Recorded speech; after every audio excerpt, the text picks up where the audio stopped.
All right, I think we're about ready to get going here. So let's go ahead and switch over to the game. And let's get on to the Aura Fury server. So today we have the current mood, nope, coffee mug. So yeah, I like that one. Current mood, nope. It is just a nope. And I think I need to turn my headphones down just a little. So if anyone in the chat could let me know how the music is in relation to me. Based on the sound bars, looks like it should be good, but yeah, can't know for sure. But yeah, here we are back in the storage pyramid, and we've got some changes outside. We've got some little hovels here. So the last episode that was released to YouTube included the creation of this particular hovel. And the next episode, which will be coming out tomorrow, has this one. So you guys are getting an exclusive sneak peek. Yeah, I guess that's what we call it. But I have been doing a lot of stuff with livestock. So, ooh, that was some lightning. So we have, well, we used to have a sheep in a hole here. And we used to have inside of the pyramid, there was a pig in a hole right here, or a sow. Good day to you as well.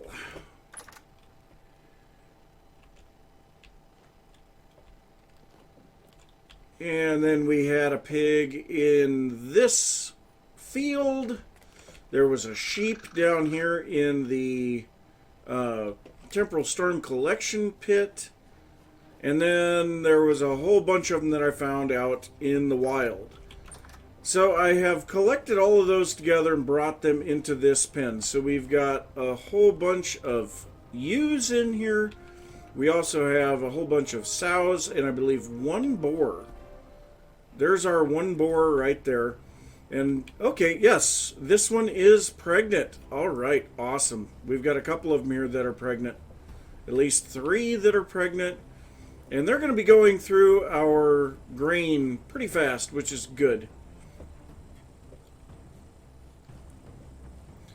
Hello, Cyrus. Welcome to the stream. So it is unfortunate it's dark right now, but we can kind of take a look at what I'm thinking of doing today. So obviously we have 3 ewes in this pen right now. So down here a little bit to the south of my base, I've got a waypoint for sheep and another one for a boar. Now what we've got here, we can kind of see the pens. There's a little pen right here that has another ewe in it, and this pen right here has a ram in it. Now unfortunately rams are going to be a little bit difficult to work with because they do tend to attack. Now there is also a boar right here. I don't know that we really need the boar. We have one, and really we only need one.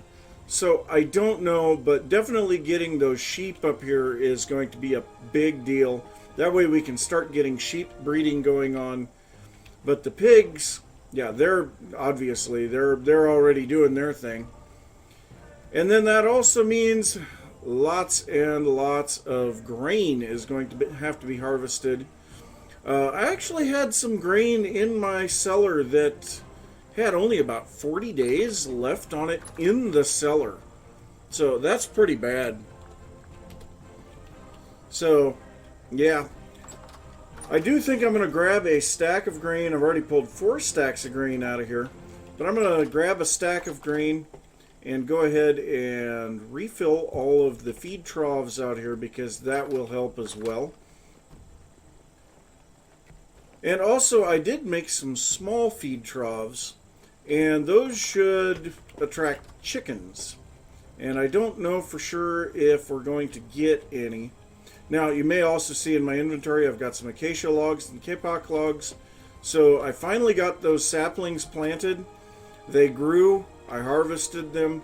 Of course, we got an awful lot of stuff back from them, so...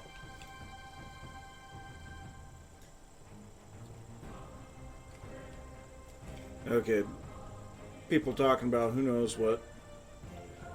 Yeah, actually, I have... So if we look at my character, I have my pajamas on, my gambeson armor right now.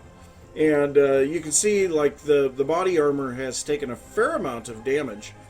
But yes, I wear my armor all the time. It's just the gambeson armor.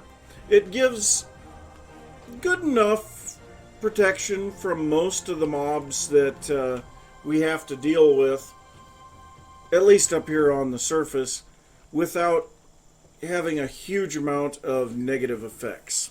So,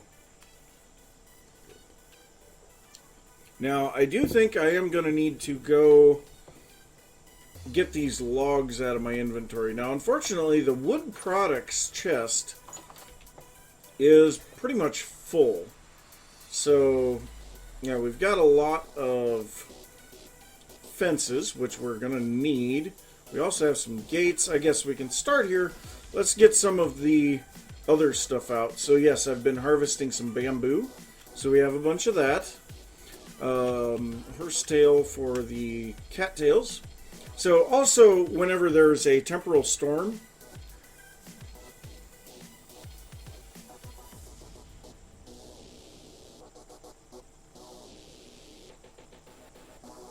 yeah, well, one of the things with the dying real easily is kind of knowing what to do when things happen. So let's say that a wolf starts going after me.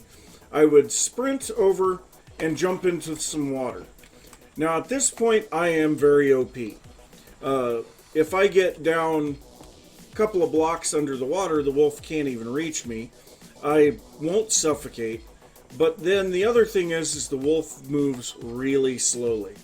So, yeah, knowing what to do is a big part of it, too. But anyway, back to what I was working on. So we have a wooden bucket here, and actually we will need this filled with water. So we got to go down to the water. There we go. So I push the animals with water, and it is really a pain. To get that group of animals down here to the base area took about 2 hours last night and another hour and a half this morning. So it was not a quick process.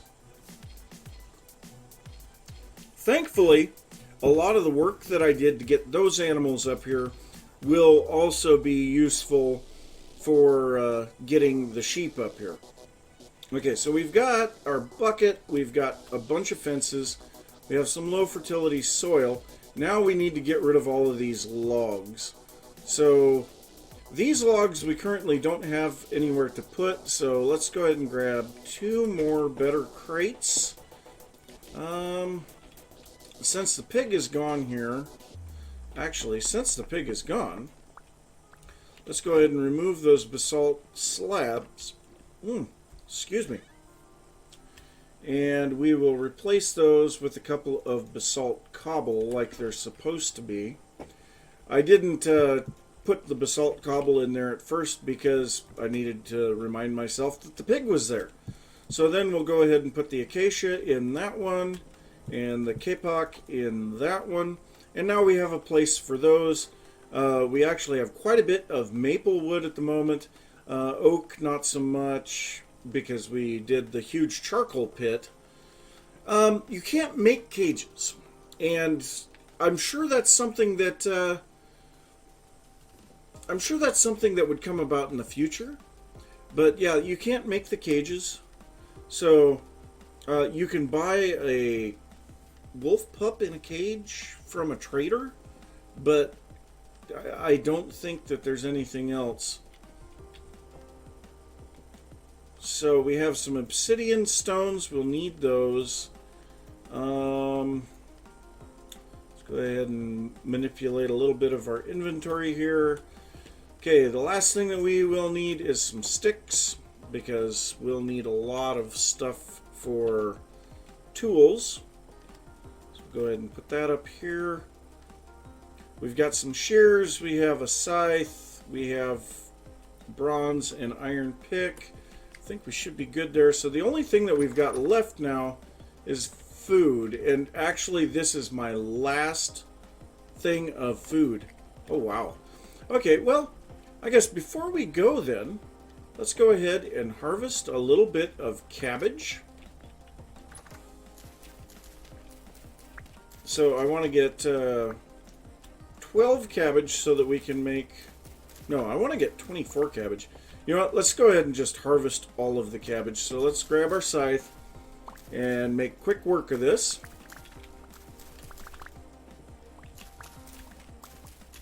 So let's see how many seeds we have now. Cabbage seeds, 30. Nice. Very nice.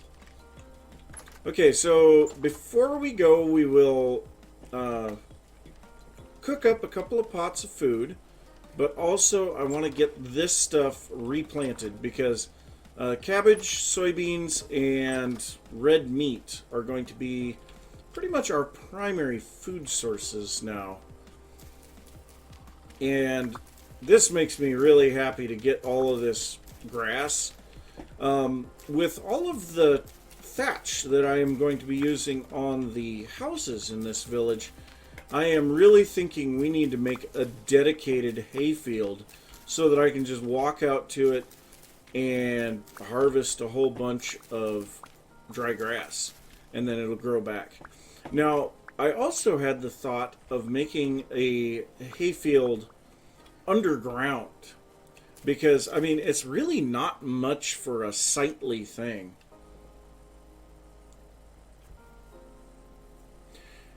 Oh, well, if you're down really low, so if you're dealing with corrupt or nightmare drifters, your best bet is to run away. If you've got multiples of those, your best bet is just to run away. On the other drifters, they're not really quite so bad. You know, the surface drifters, the deep drifters. I'm missing one. There's a fifth one, and I can't think of what it is. But I mean, they're not real bad. All that you do is you run up to them, smack them a few times. When it looks like they're getting ready to hit back, you back off. And actually, we might be able to pop down into the caves here and see there. Yeah, I hear some drifters down here. So I'll kind of show how I deal with drifters. So we'll get down in here. Let's check in the quartz area. Usually there's a couple of them around here. I hear one.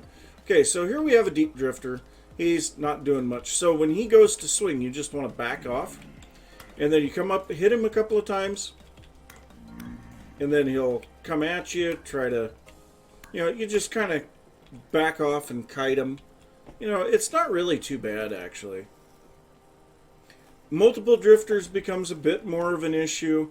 You don't want to get yourself backed into a corner. That's the big thing. You get backed into a corner, you're probably going to end up getting killed. Now, one thing to think about with drifters, I have done some fairly extensive testing, and I will actually be releasing some non-Aura Fury videos about the testing that I've done. One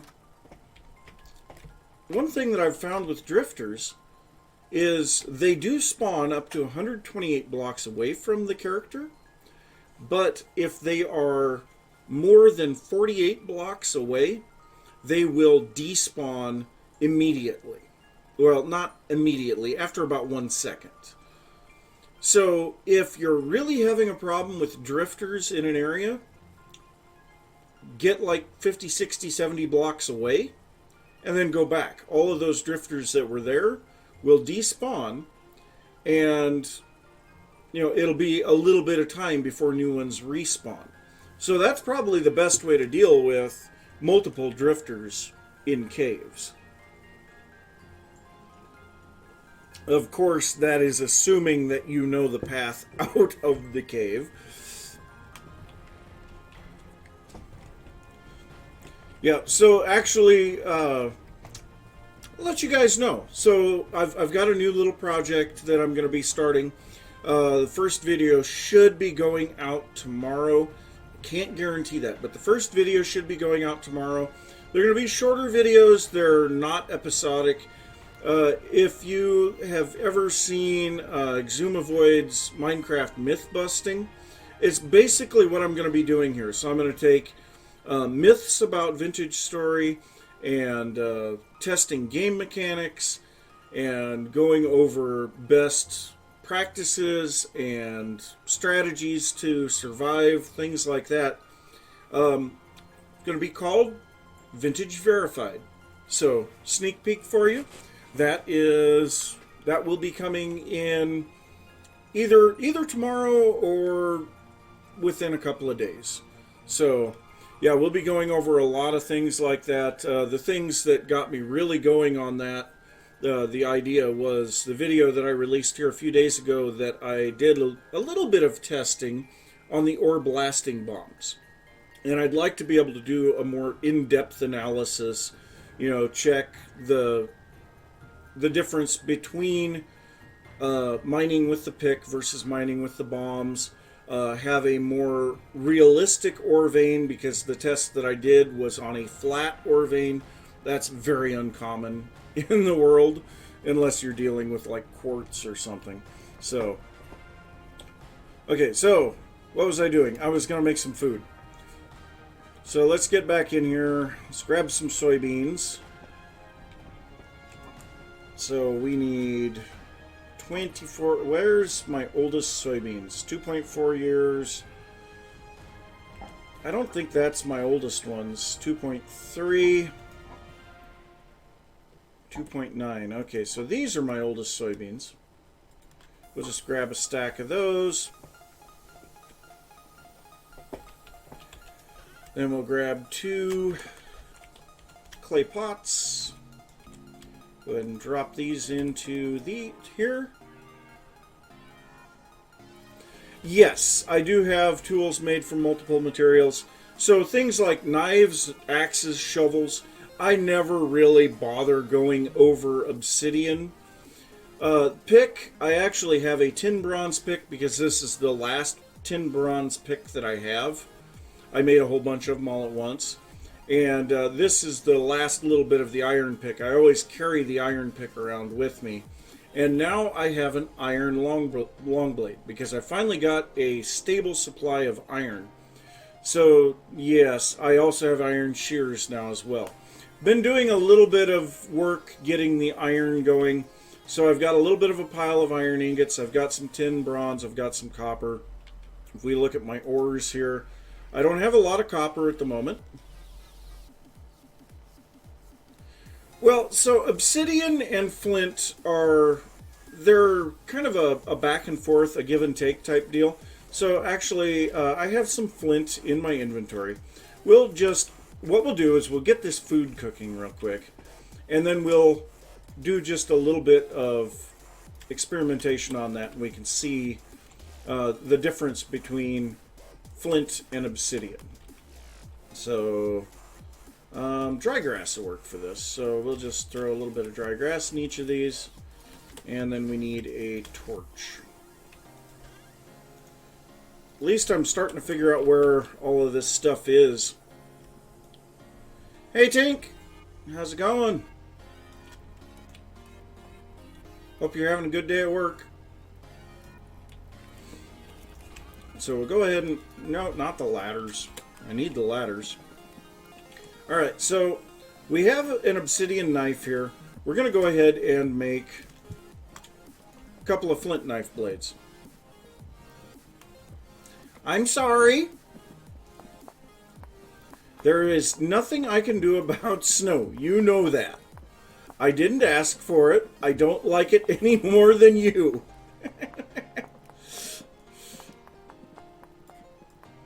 So yeah, we'll be able to compare the difference between a flint knife and an obsidian knife.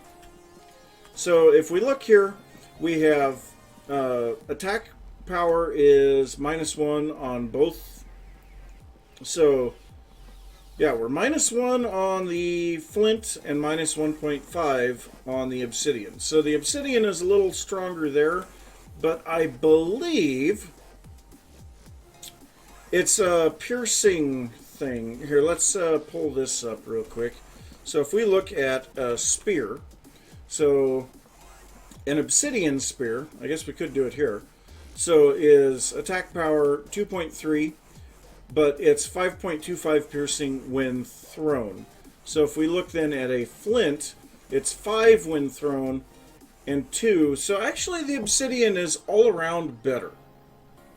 All around obsidian is going to be better. It also has higher durability. So we can see the obsidian knife has 80 durability, the flint has 65. So yeah, all in all, the obsidian is better. Of course, seem to always have large quantities of flint laying around. You know what? I'm going to take that partial stack there and just combine it here with these. Why not?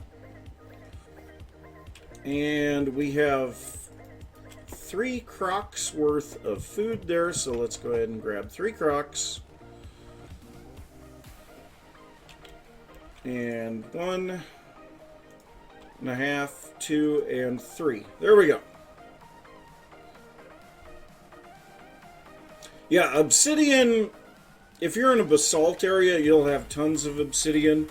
The other thing is the lava at the bottom of the world, you can very easily just dump water on it and it will make obsidian as well.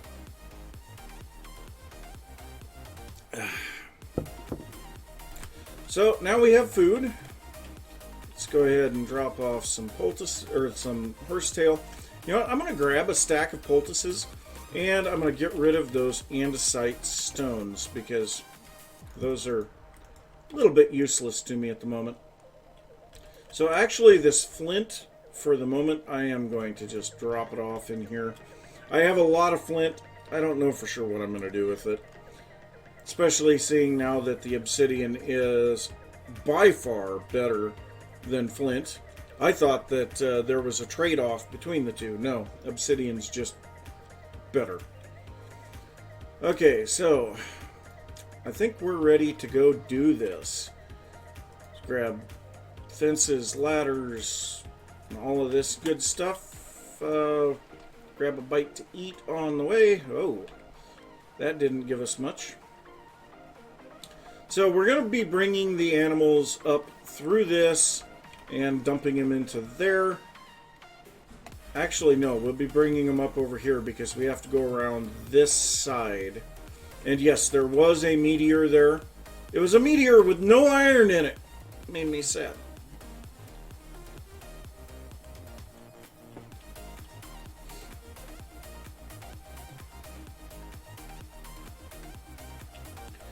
So, actually, I will be going over some of the uses of the prospecting pick.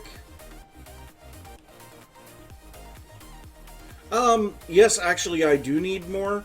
I do not have a male sheep at the moment, so I definitely need more. But anyway, so I will be going over the use of the prospecting pick in an episode of Vintage Verified. So that one will probably be one of the earlier ones that I'm going to do. But, yeah, I mean, the big thing is whether or not your server has the node search option turned on. You can do the standard prospecting pick, which will tell you the probability of an ore showing up, but it's not very good. So, you know, you want to be able to do the node search. And if you can do the node search, then you can actually find a lot of stuff. because I think it defaults. Okay, node search is on, so I think it defaults to either 6 or 8 blocks away from the block that is broken. And so what you do is you just use your standard triangulation method with the prospecting pick to find an area that has a higher probability, and then you just start digging holes, and like every 12 to 16 blocks break one as you're going down. And if you don't find anything on the way down, go back up to the surface, move over about 12 to 16 blocks, sink another hole. Eventually you will find stuff. So that's what I do. So I don't know if we want to bring this borer along or not, or if we just want to take the RAM and the U. But I can say we need to knock out some of this stuff. And actually, I'm going to grab all of these berry bushes and get all of the cranberries on my hotbar so I can just eat them.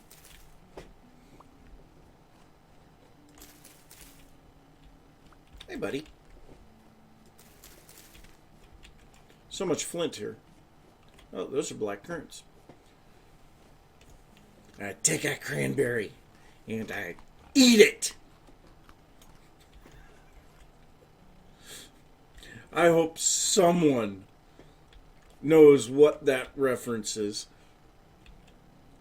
Okay, so let's go ahead and get this over here. We have a bunch of catmint here, which actually I like the look of the catmint on flower pots. Looks pretty good. So yeah, we'll break a lot of this grass because otherwise the water is going to break it anyway. And we can use the dry grass. This is one of those things that took me a lot of time, was clearing everything out. Thankfully, this path is not going to need much clearing anymore. And I guess, yeah, let's go ahead and just use the scythe until it's gone. We'll just have to make another one out of iron when we get back, because this will speed things up a lot. I think we may just kill that second boar and call it good. At least we're not terribly far away. I can't even remember what I was going after. I think, oh, it was blue clay. I was going after blue clay and walked through this space and found these sheep. But I didn't have anything to pen them up with. But on the way back from getting the blue clay, I found a whole bunch of pigs. And so I just blocked them in with some dirt. And so then I was going to go out and get the pigs, and I missed a turn up here, and ended up going through here, and there's those sheep again.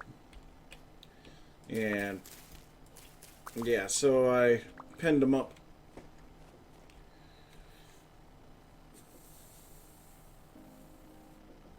Well, there is only a couple of people working on the game.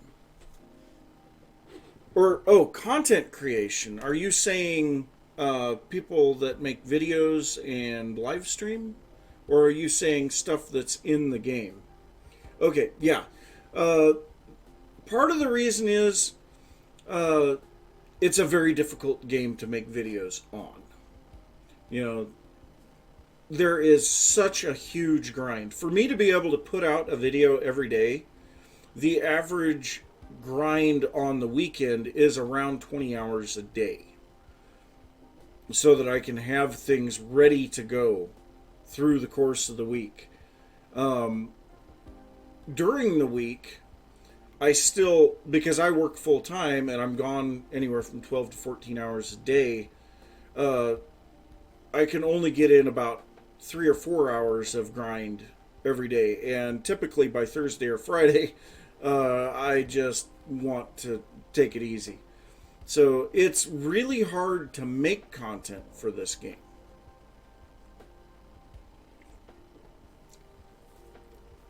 If I was a full-time YouTuber, it would be a little bit different. Unfortunately, I'm not. I would love to be, but yeah, that's a ways off. And I don't think that it would ever happen, really, because I really love my job. I know not many people can say that, but I really love my job. So what I'm doing here is making 2 high fences along the side of what I'm going to be pushing these animals down. Now the reason I'm going 2 high instead of just 1 high is because putting water in here, if it was only 1 high, it would allow them to get out. They would be able to go up and over the side of the fence. So I don't want them to be able to do that, that's for sure. Now this one here seems to be going nutso, so I could probably just open its pen and it would run out. So I'm not going to bother putting the 2 high there, but I will put it everywhere else here.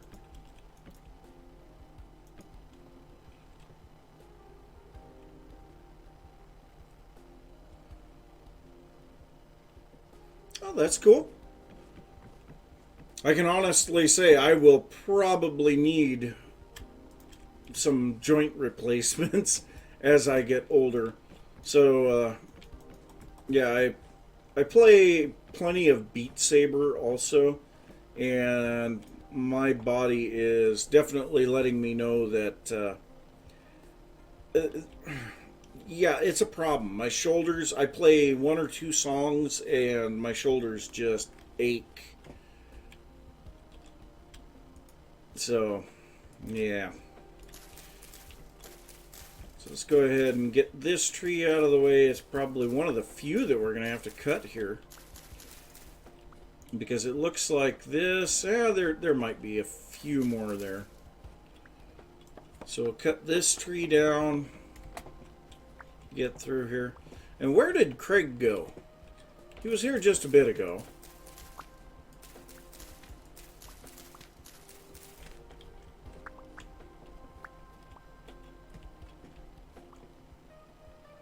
Ah! So you were cleaning it and went off in your hand? We won't go there.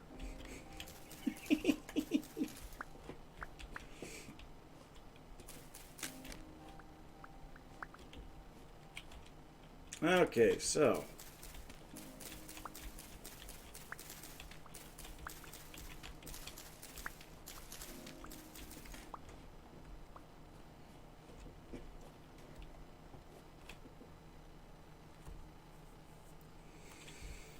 alright, we've got a fair amount of fences still, so we might as well get these placed out here. So one thing that I do want to be careful with here is elevation changes. So I am going to go around that corner right there, then we'll go up this way a little bit. Elevation changes with this style of moving animals doesn't work very good.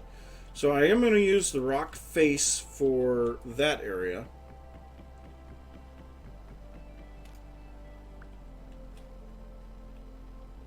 You know you only have to keep those for 7 years, right?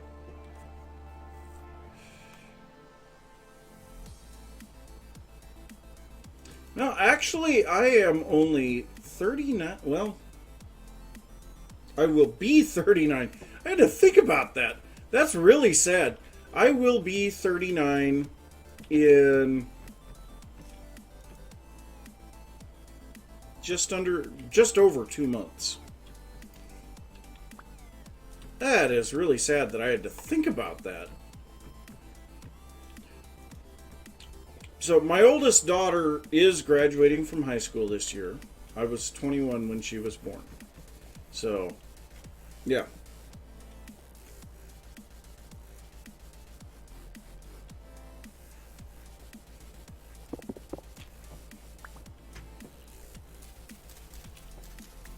But yeah, I'm not that old. I'm almost 40. Okay, so yeah, we're just gonna hug along the side of this cliff here. Oh, that's okay.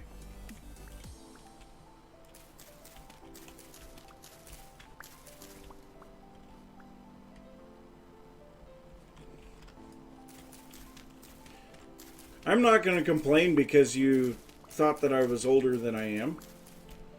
I mean, typically I get carded for alcohol, so it's like, thank you.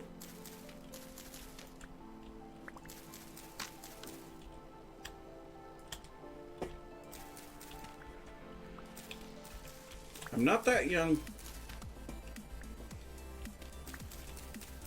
And a lot of the guys at work, for some reason, think that I am in my late 20s. So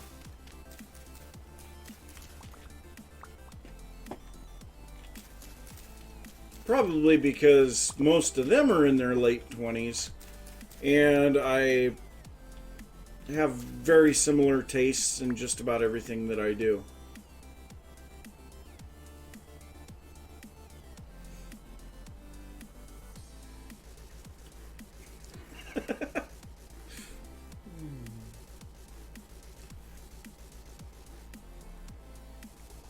Yeah, I couldn't even come close to growing a beard until I was about 20.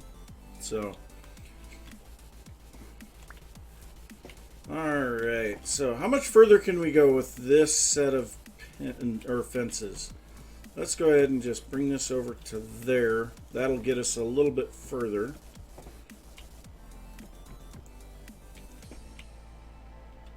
Okay, so when we're going along a rock edge, though, I think we need a little bit more room.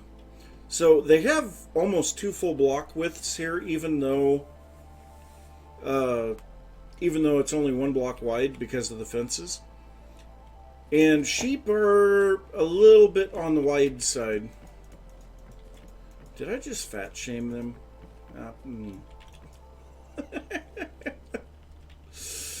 Oh, that was horrible.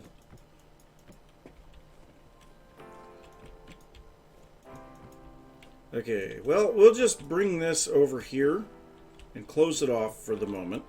Nah. Okay, well, I will grab a couple of these.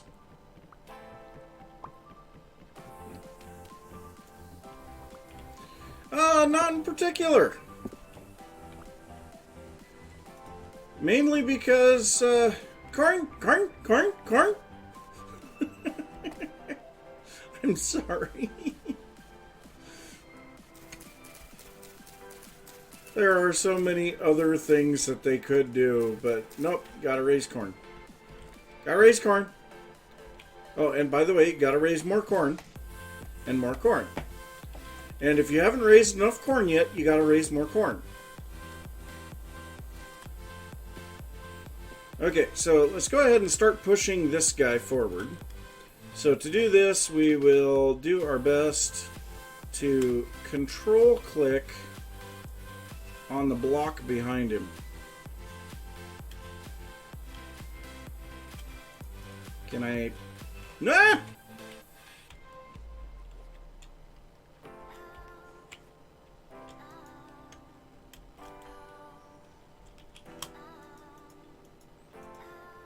There we go. Okay, so now that he is moving, now we'll open this one. Ah! Whoops. Dang it. Where's my fences? Fences! Dang it! Come on! Oh.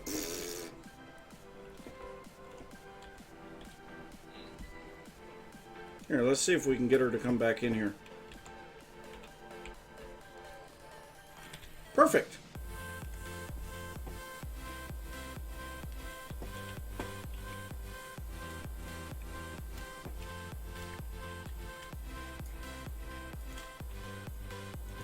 There we go. That was painful. I am actually kind of glad that I brought some poultices along. Wow. That was part of the reason that I brought the poultices along, though, was because I know when these things hit, they hit like a frickin' truck. There's a lot of people that have died to rams on this server. And, I mean, the biggest thing is just making sure that you can get away from them. And then using some poultices. I mean, these poultices that I've got, they're really cheap to make. Cattails and horsetail. They don't do a lot, but you don't need them to. So let's go ahead and get a little food. Alright. And then we'll get behind these guys. And just start placing down water. Now, one nice thing about this game, if you don't know, is that you can create or pick up a bucket of water from flowing water. And it doesn't pick up the source when you pick up a bucket. So if you want to get on Aura Fury, you need to put in an application. It was open for a while, but yeah, there's so many people now that there's an application process. You'd need to talk to... Oh, excuse me. You would need to talk to Econ. He's the server admin. But... oh, that was painful. So yeah, we'll just keep pushing these guys down this direction. And so with the two high fences, they don't try to get out. Then all that we have to do is go back through, destroy all the water sources. Part of the reason why I have some dirt on me. And then go and pick up all the fences, lay them out in front, and do it all over again. And just over and over and over and over and over and over until we get back to the base. So now we're getting into a larger open area. I'm not sure how this is going to work because I've never really done anything with a larger space moving animals like this. It doesn't look like it's working overly well. I suppose if I work on trying to push them from the side so that they're pushed up against the edge, it might work better. Yeah, and this one is bound and determined that she is going to go back to wherever she was.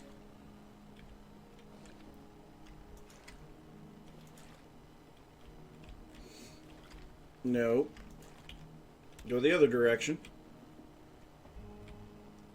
Yeah, she is bound and determined she's going to do that. So then what I'll do is I will place a ladder here. That should push her this direction. Because now that source is gone. And actually I need to kill that one as well. Being careful not to hit her. Okay. So... if I place a source there, yep, there she goes. So now she's being pushed in where I want her, but she doesn't want to go there. Man, she is bound and determined that,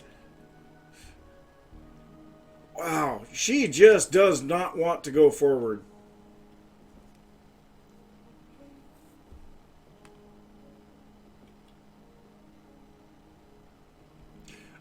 I will be making more Minecraft content. It's just at the moment I have inspiration and drive to do VS. Periodically, I definitely get burnt out on VS because it is an extremely intense game to play for extended periods of time. And during those time periods, then I go back to Minecraft. Of course, the Unbound Realm is my long-term world, so it's pretty much always going to be there. You know, other than the Unbound Realm, I don't have any series in Minecraft running at the moment, so...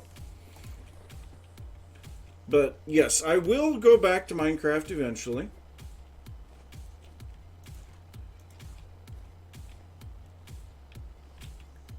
Okay, are we up into the corner now? Almost? Okay, so now that we're up here, let's go ahead and block these guys in. Whoa! I thought it was acting a little bit on the laggy side. I've thought about doing TechNode Firmacraft again. Yeah, the server definitely crashed. Thankfully, we have an auto restart on the server, and we may lose a little bit of time because sometimes it rolls back like 30 seconds or something. I guess this is a good time to refill my coffee cup.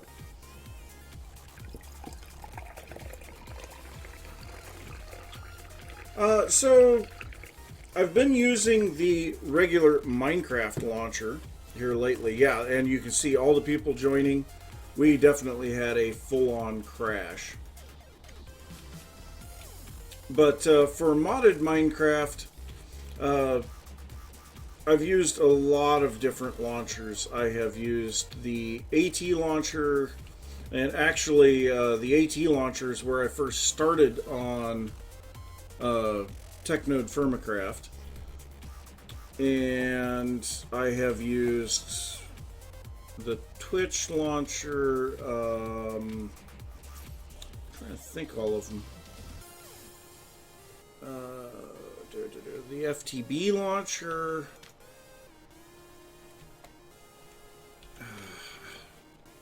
I'm just drawing a blank.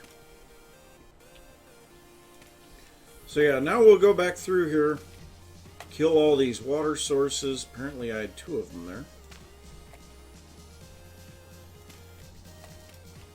But so we'll kill all these water sources so that we don't have this mess going on.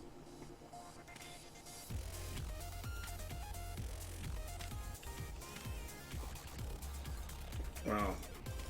Lots of water sources here as I was trying to push them through that. So yeah, having this wider space sucks. I've actually never used multi-MC. That is one that I know that I have never used.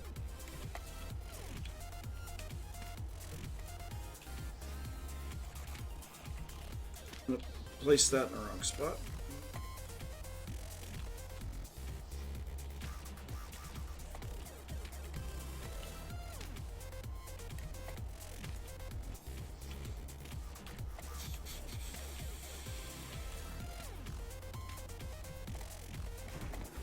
Splish.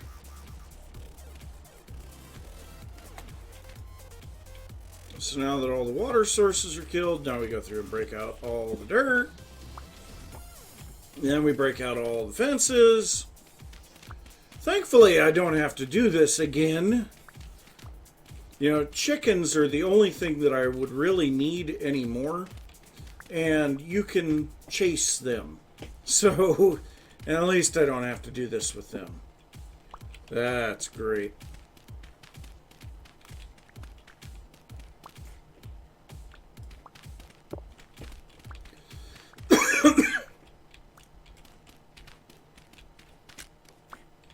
And of course, but I've got another shovel.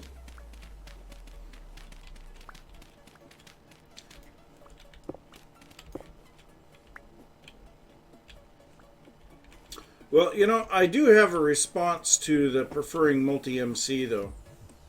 I prefer rum. Rum is good. How's that for a response?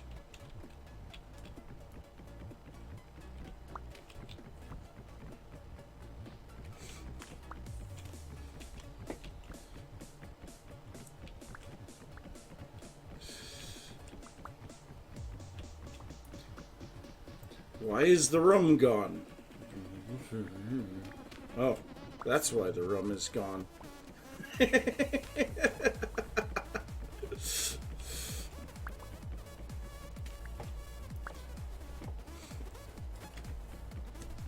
Actually, I don't think I've ever had vodka.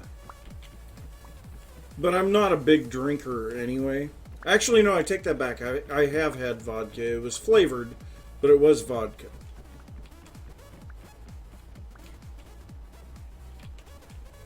And it wasn't bad. I just, downed a shot and called it good.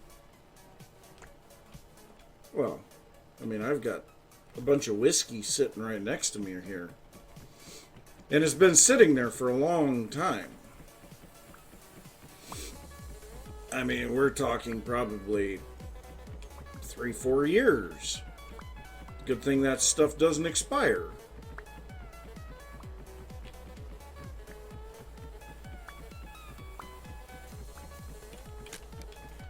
Yeah. Looks like it's time to make some more axe heads. Oh. Yep, server's still lagging. I think it has to do with the number of people. So if we go .online, 1, 2, 3, 4, 5, 6, 7, 8, 9, 10, 11, 12, 13, 14. And we just had another one. Oh, that one was already included. So yeah, we've got 14 people on the server at the moment. It's just the sheer number of people that's causing the problem at the moment. And then, of course, a lot of people make bases that are not lag friendly. So, like, they'll cram livestock into a little itty-bitty pen, or they'll have ridiculously long power shafts, or whatever. And that's some of the stuff that I'd like to test on Vintage Verified, is what do those things do to the game? You know, if you have power shafts that are going for hundreds of blocks, for starters, you're going to lose a lot of power, because I believe there is a power loss to the shafts. But also, what will that do to game performance? You know, does that affect a server? Does it affect the client? You know, what is actually going to be the result of having those monstrously huge power transmission shafts and things? So, automating the quern does require a bit more stuff. So you need multiple hoppers. Now, you can, I've seen a lot of people place 4 hoppers around the quern to pick up the stuff that falls out.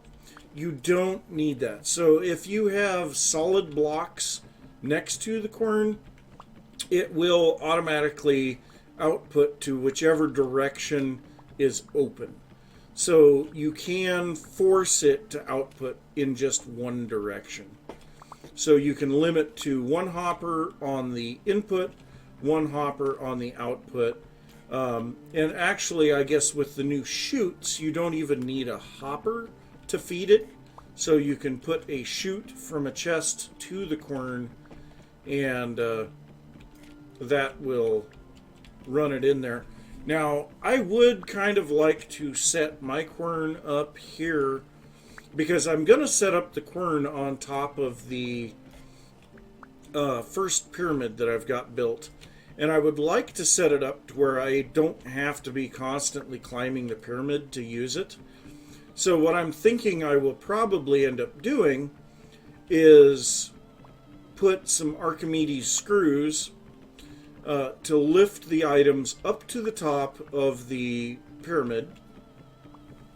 And then they'll be ground, drop back down through chutes and hoppers, and, you know, do that back into a chest. But oh, so you're talking semi-automated. Okay, so all that you have to do,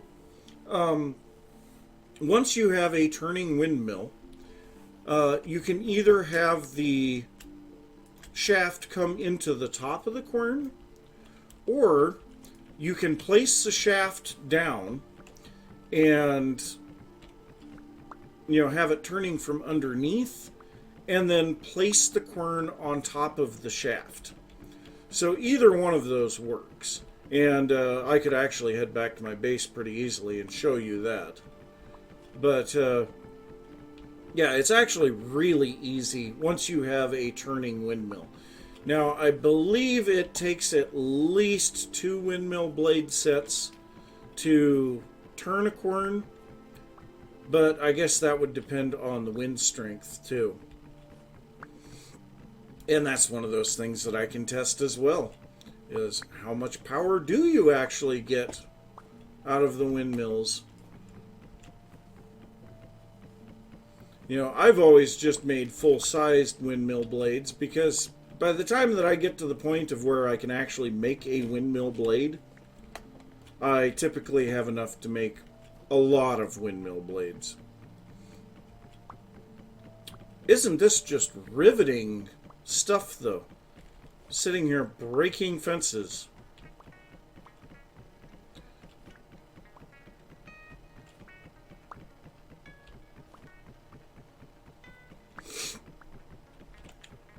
But yeah, very definitely we're going to keep the pathway narrower from this point on, because trying to push those things through this wider space, that didn't work too good.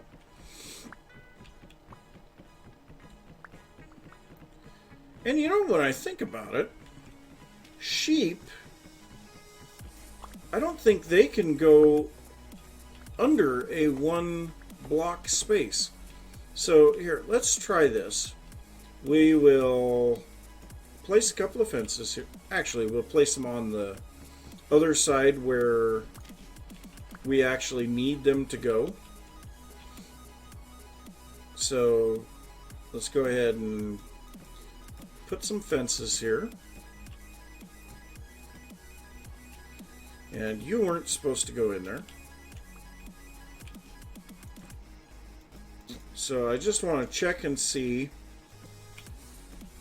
So, I hate how hard it is to hit the top of a fence. So now, if I break out underneath there, and then place a bucket of water behind them, can they get through that?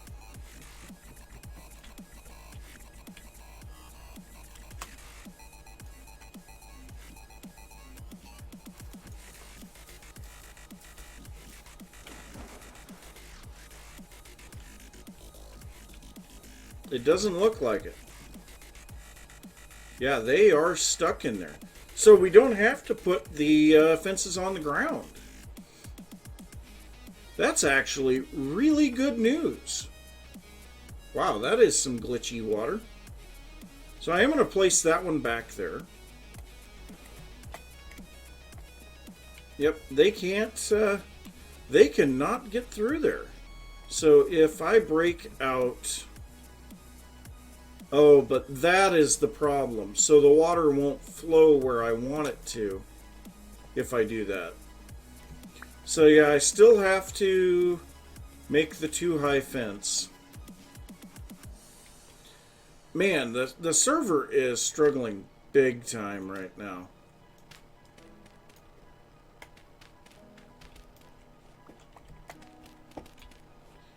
But one thing that I am going to do real quick, get into a little hole. I gotta go use the restroom.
All right, I am back.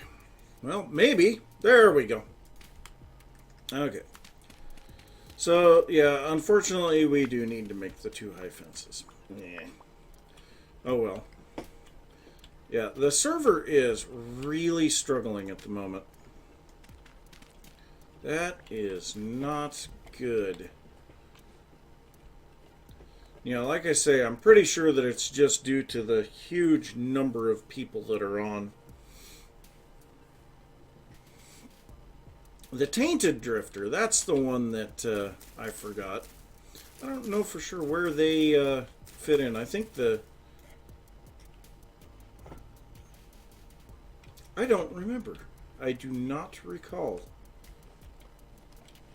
Okay, so right here was the path that I went through last time. Yeah, I can run them up through there. And actually, yeah, that is, I believe, what I did before. Because I brought them through here, down this way. Yeah, this was the corner. So then I ran them up there. So, yeah, actually, once we get into this space right here, so I will place this right there. That is the line going up towards the base. So all that we need to do is clear out a couple of trees here so that we can get up to that point. We're good to go.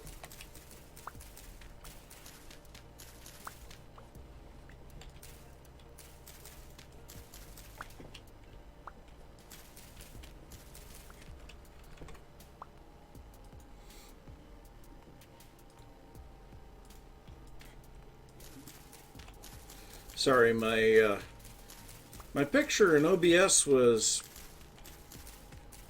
highlighted, and it was bugging me. And I mean, it was really bugging me. Yeah, see, it's not really even picking stuff up very good. That's horrible. Okay.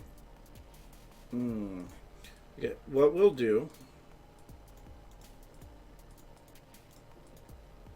change some of these grass into hay. Then we've got a little bit of space for the cattail and the cattail root, because I always want those. Okay, so we will go around all of that. So if we come up here, oh, do I not? I just have this one axe.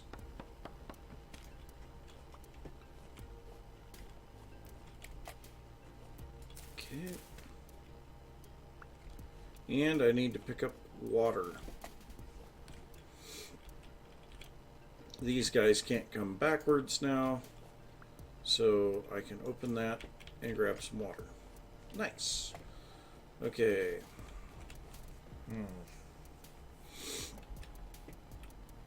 We have enough room here. All that we need to do is extend this out a little. That'll work perfect. Okay, this looks like it needs to come out one more block. Alright, we should be good to go. So we'll bring the fence along here. No. No. No! Wow, yeah, we are lagging fiercely. And no, it is not internet connections, it is the server. Yeah, the server is lagging horribly.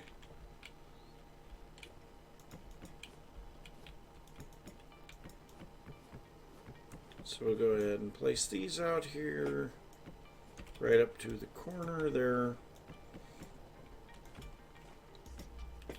That, and this will drop off that edge. Alright, so now we build the top edge here.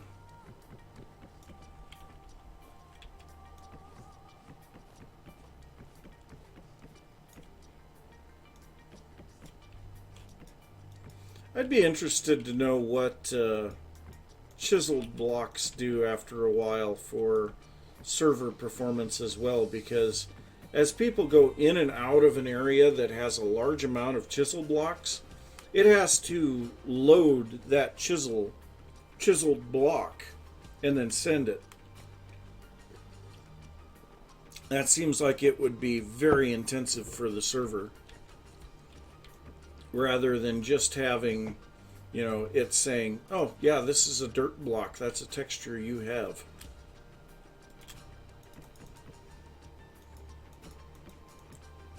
Okay, so we'll go at least 2 blocks beyond there, that way they can't bounce over the top of that when they reach this edge. So now we're just trying to use up all of the fences. Okay, we have another stack yet. Oh. Dang it.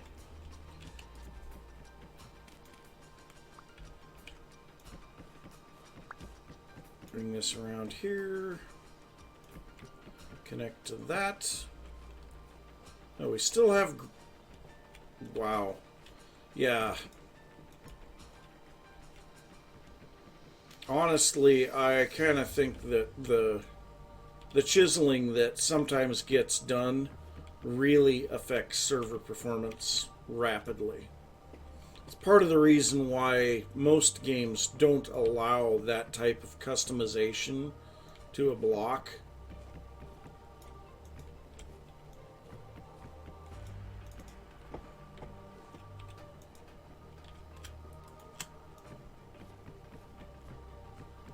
I mean, it really makes it look cool, but I just have a feeling that it is not good for server performance. So actually, to this point right here, I had already made 2 moves for the pigs, and it took me a good hour and 15 minutes to get them to this point.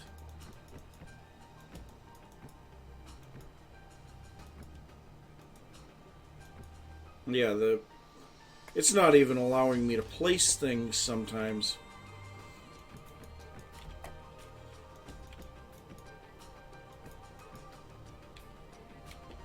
Okay, so we've got 14 left. I think we'll go up about to here. Yeah, because 6 would be more than what we could put in there.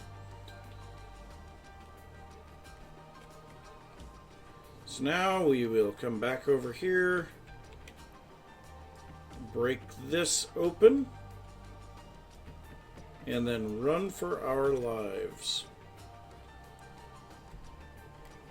Nope, come on.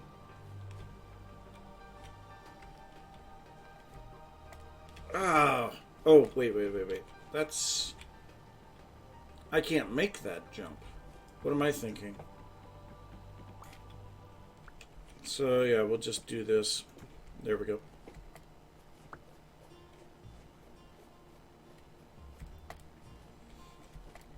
Alright, so now we'll come into the back side of this and start pushing them along.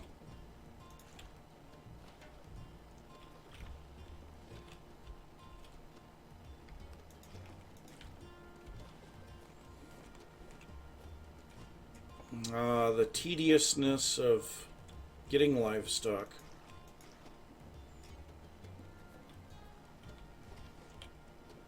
But once we get this ram back to the base, like I said, we will not have to do this ever again. As long as someone doesn't come by and kill all my animals.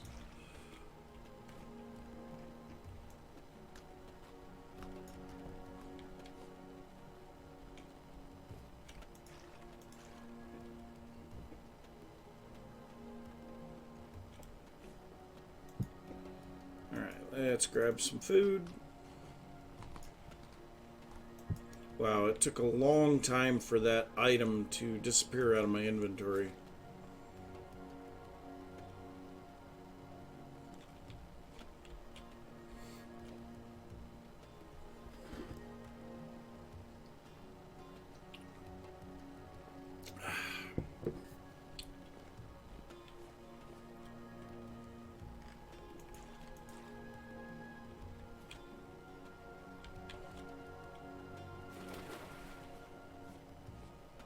Yeah, actually at about 4 o'clock in the morning my time, the server was doing pretty good. Now it's doing horrible.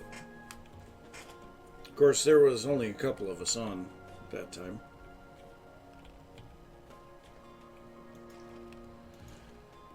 Why do you want to go that direction? Ow! Headbutting me through the U? Didn't know that they would do that. Yeah, you can see how slow the water is spreading. That is stupid amounts of lag.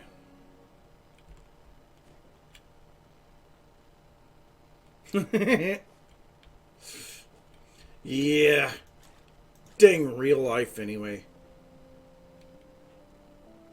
What does it matter?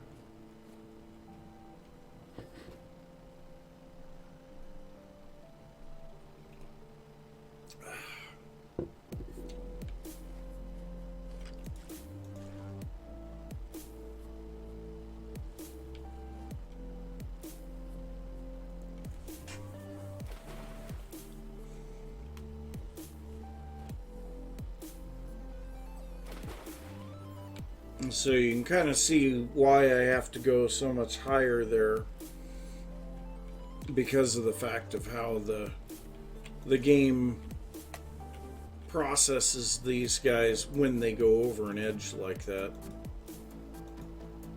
Hey, third time's a charm, I guess. That was not easy to get that block actually placed in there.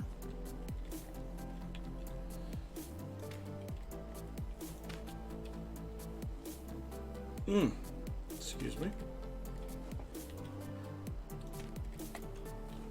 So now we're going back through, getting rid of all the water sources. Then we pick up all of the fences again, and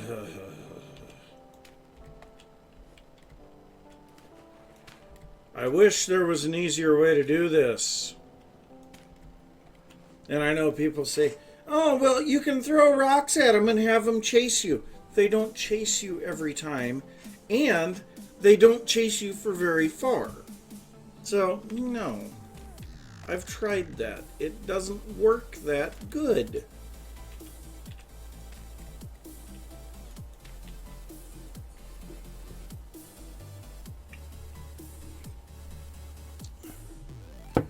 So, I'm honestly not sure how Nebraska is handling it. I know my employer has allowed us to my employer has allowed us to not wear a mask if we don't want to. So I think everything's okay. Right now I am noticing some phlegm in my throat, which I am attributing to a cat being in the house and harvest. So there's a lot of dust floating around.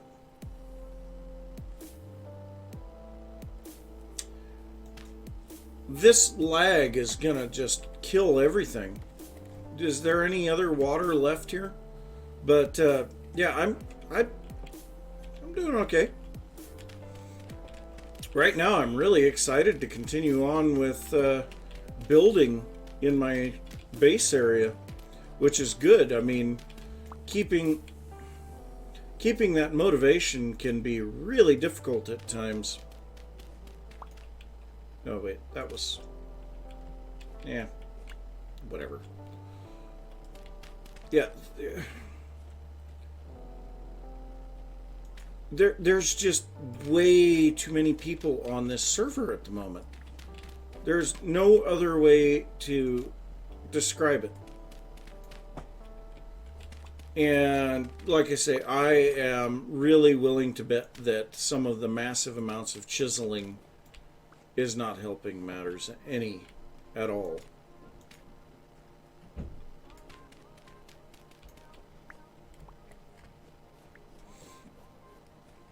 Okay, let's see if we can pick everything up here.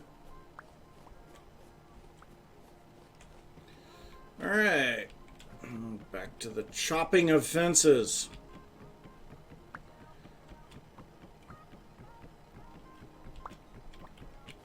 But yeah, I try to kind of ignore the COVID thing because I would just go insane if I tried to follow it all.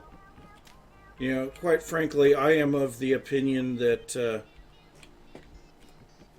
if it's as strong as they say it is, everybody's going to get sick regardless. If it's not as strong as they say it is, then there's nothing to worry about. So either way, worrying about it is not going to make a bit of difference.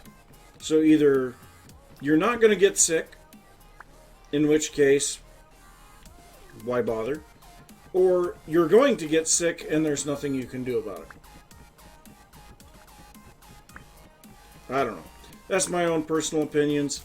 I try to avoid getting into that whenever I can. Because, yeah, then people say, well, you don't care. So, no, I'm just trying to think a little bit more logically. There's a big difference.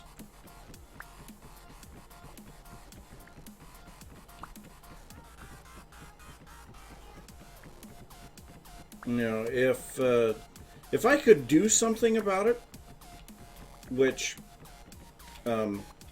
yeah, I know there are a lot of people that don't agree with me on this one, but, you know, I'm sorry, wearing masks does not do a thing. It is a placebo. It is no different than sugar pills. You know, people think that it's going to help them, and so, you know, in their mind, it does. You know, it's probably something along the same lines as, there's a thing called the 90-day rule for fog. So supposedly, if you see fog, you know, 90-ish days later, you're going to get rain. But, you know, if you don't get rain, you're not going to remember it. But if you do get rain, then you go, oh, yeah, 90 days ago we had fog, so yeah, that's confirmed. So,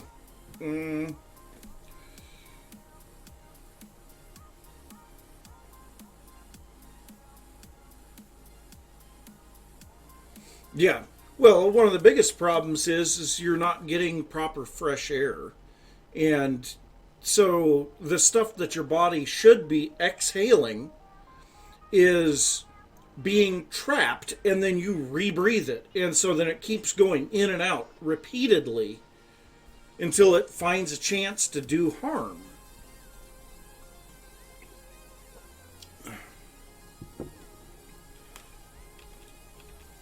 I actually got a bit of a chuckle out of it the one day. I was walking into a local Walmart, and as I'm walking in, there's someone outside. Excuse me, sir, do you have a mask? I didn't even break stride, and I go, nope, and walk right into the store. It's like, and seriously, I do not have a mask.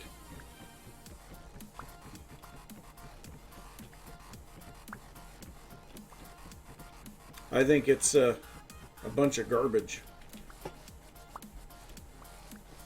It's just a placebo. It's people feel better, and so, oh yeah, we have to wear masks. No, you don't have to.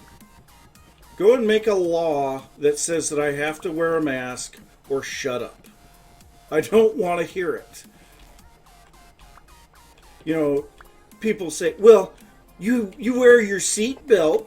It's like, there are laws saying that you have to wear your seatbelt. Okay?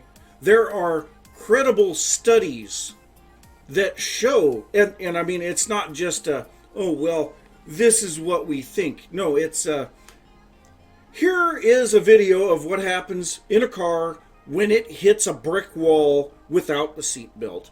And here's what happens when you are wearing the seatbelt. Okay? Seatbelts are a lot different than a mask. So,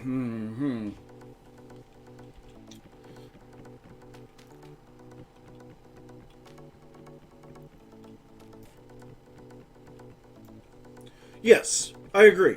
The reaction to the virus is very much overblown, for one.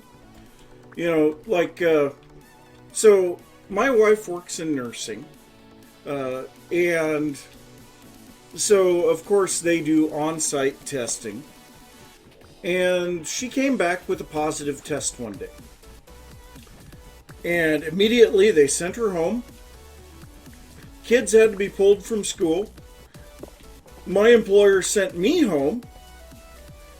And, they'd say, well, 14 days from the test, you can come back if no one's had any problems. So my wife and kids go to the doctor to get a real test because, of course, the on-site tests are crap. And lo and behold, every single one of the tests, so there are 4 tests involved, every single one of them came back negative. And, well, you still can't come back to work. Well, actually, once the negative came back for my wife, my employer allowed me to go back to work immediately. But for my wife, they said, well, you had a positive test, and even if it came back negative afterwards, then it doesn't matter. So you can't come back to work for 10 days. The kids were gone from school for 2.5 weeks. The Department of Health would not allow them to go back to school for 2.5 weeks.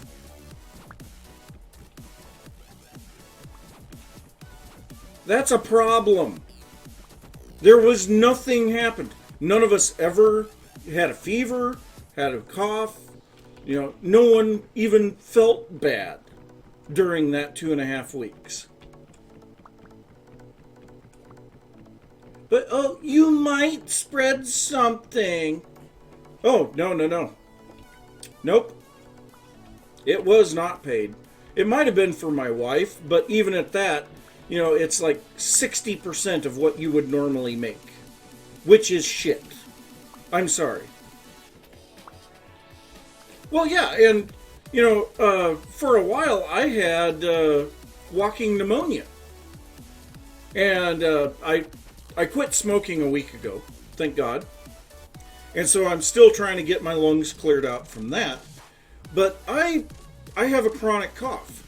My mother has chronic bronchitis. It is something that will run in my family. So it's very possible that I will have that issue too. So a cough doesn't mean anything. And I'm sorry that, I swore just a bit ago, but I mean, seriously, I think this entire situation is shit. It is such a big pile of shit, it is not even funny. I wish people would just get their head out of their butt and realize that if things happen, they happen. No one is going to live forever. All that you can do is try to make the best of a bad situation. And forcing other people to do things that are not proven to actually make any difference, all that that's doing is making people pissed off.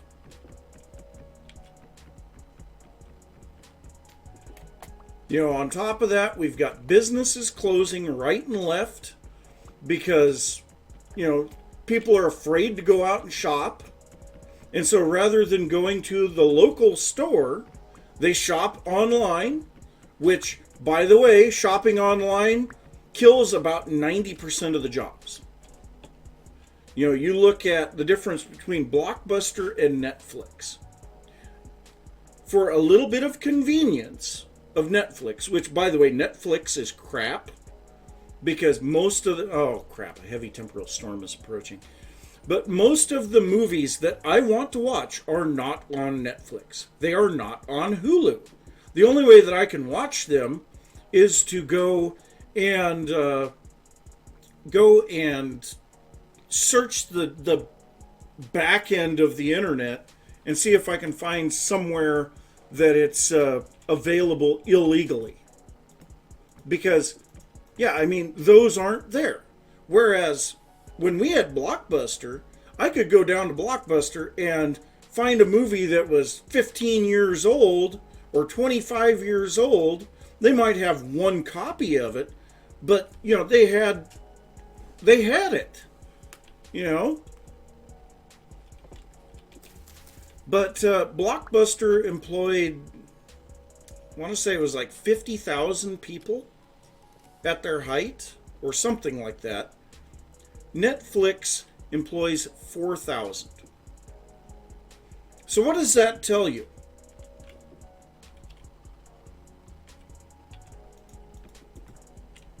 Is the online stuff good?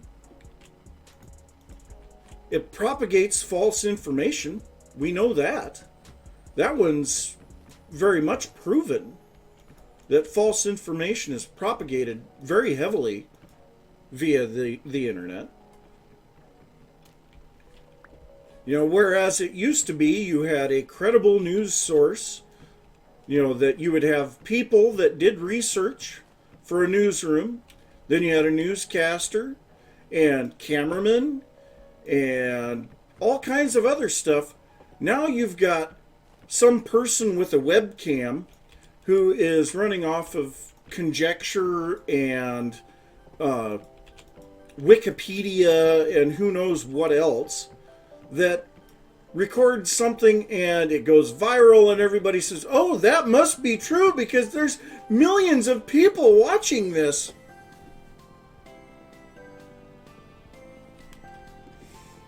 I suppose I should read read the comments here. There's been a few of them.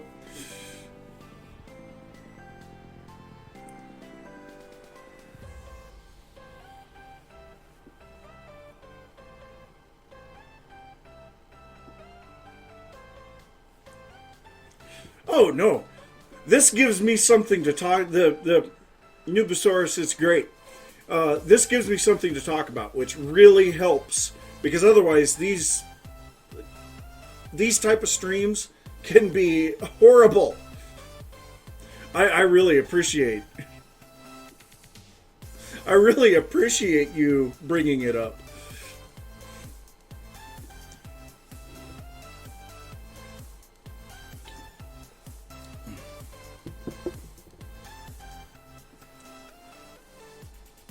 Yeah, I agree, Craig. You know, my daughter was supposed to go to New York City for her senior class trip this year.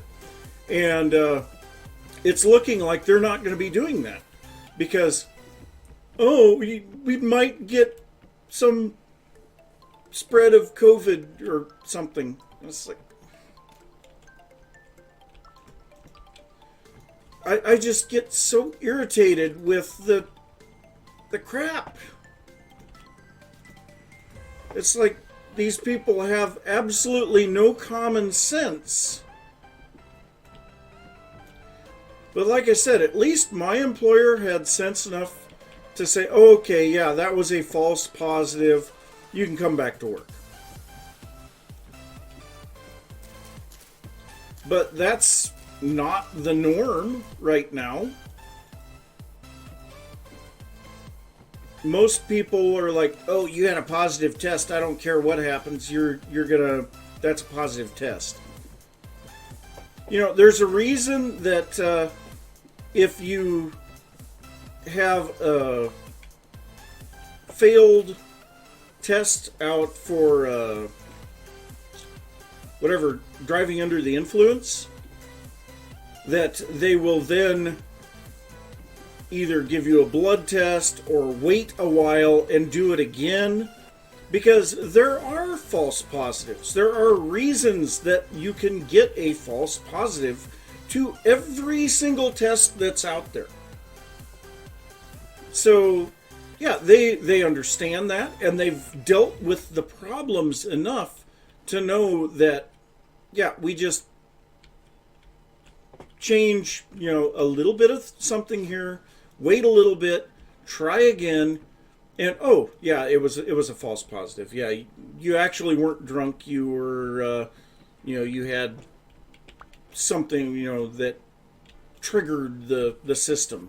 I don't even know what all triggers it. I mean, I could talk to my brother about that. He deals with that stuff. But there's a reason for that. And anyone that thinks that, these tests are accurate is just dumb. Can I get this without getting hit? There we go. All right, awesome. So now we'll just break through the wall. And push the next section. Excuse me.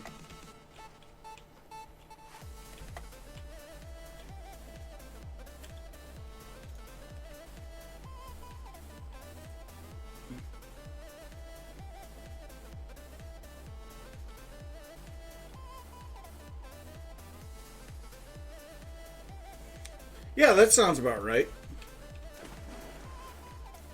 You skew the numbers in your favor is what you do.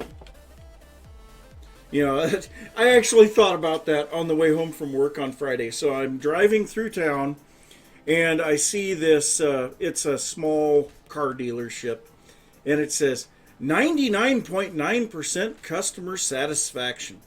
And I'm sitting there thinking, 99.9% customer satisfaction, asterisk, of people who were satisfied.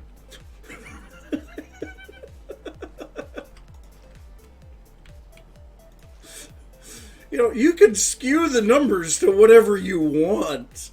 That's great. I think it's hilarious that you can do that.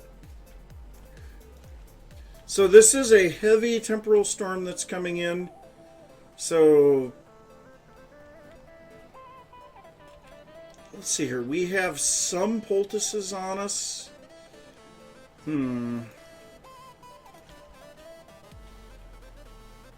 Yeah, I think we're just going to push these guys up to the end of the line here. So this is where I start to have a problem, because now they have to go up, and they don't like to go up. So what I may have to do is just block that. And I think that's what I'm going to do. I'm going to block that, and we're just going to head up to the base, and hopefully by the time that the temporal storm is over, we will be able to come back and they'll be beyond that point. That would be good.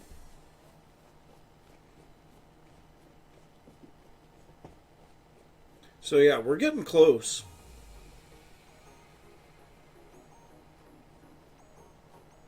Shouldn't be terribly long, and we'll have piglets running around here.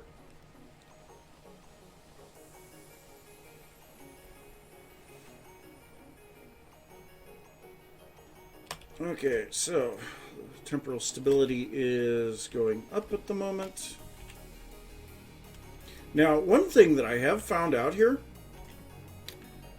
drifters will spawn on top of the roof here on these chiseled blocks. So chiseled blocks don't even stop drifter spawning during a temporal storm. Now, when I first did the temporal storm spawning checks, I found that they would only spawn on solid blocks. It would appear now they spawn on farmland. I don't know. We'll see if they spawn on path blocks. I haven't done that check yet. They spawn on chiseled blocks. They can spawn literally right next to the player. So, yeah. It's kind of some interesting stuff.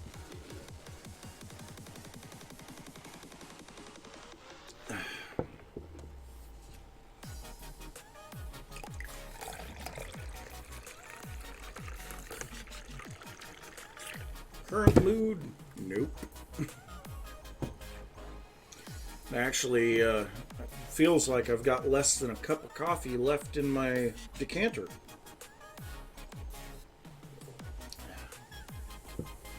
I'd really like to see some Vintage Story merch so that I could have a Vintage Story coffee cup. That would be great. How are these guys doing anyway? Got another pregnant one. Pregnant. So what we'll do, as soon as these guys start having their babies, we will kill the entire Generation 0.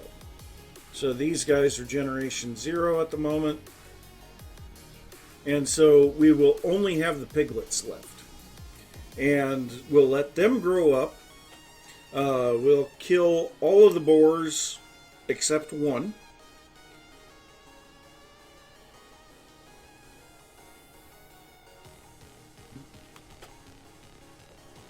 What do you mean curious about the effort with the fences? Why am I doing the stuff out there with the 2 sheep? Because I need a ram in here. I have 3 ewes and no ram.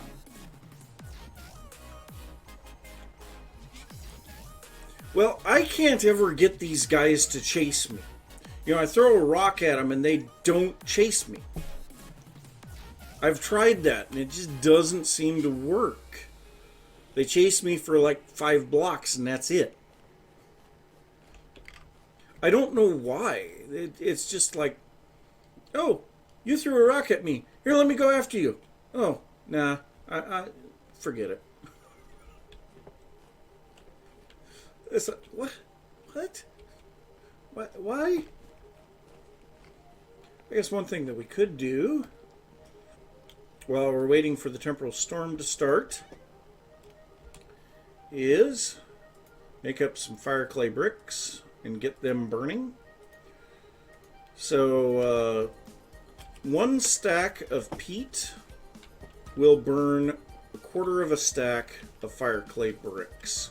So let's get, no, I guess it helps if I have an empty hand.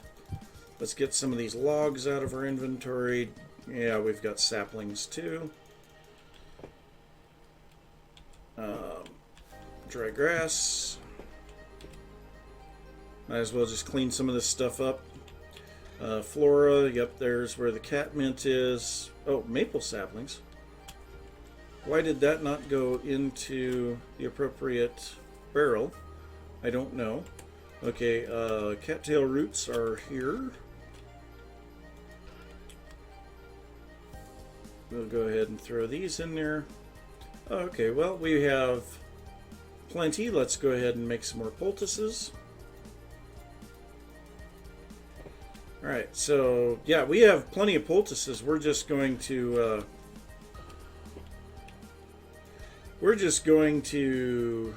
stay out in the storm. We're not going to bother with anything else. Okay, so we want to make sure that we've got everything set up right here. We want another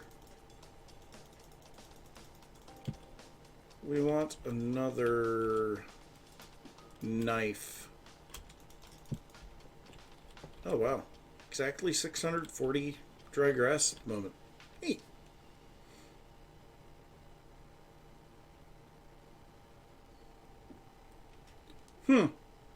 Yeah, I just can't ever seem to get the rams to chase me. Okay, so let's go ahead and quickly make up some obsidian knives. Then we'll grab some peat and toss these bricks into the fire pit so that they can be burning through the temporal storm, because we will need to be processing a lot of iron, and for that we need a lot of bricks. Okay, so 1, 2, 3, 4. We need to get more peat.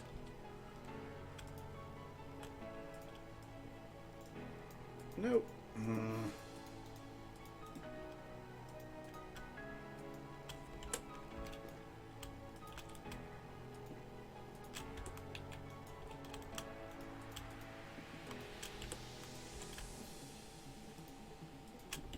Okay, throw the cook pots in there.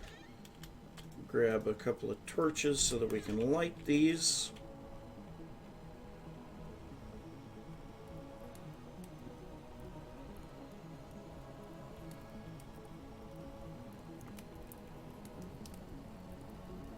There we go, they're all burning. And we should be good. Now, before the storm starts, yep, it is imminent now.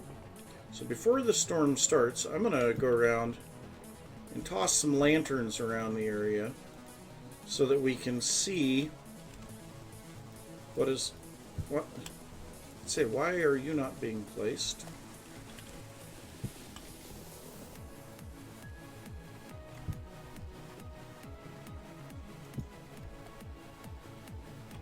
It's nice to have lanterns.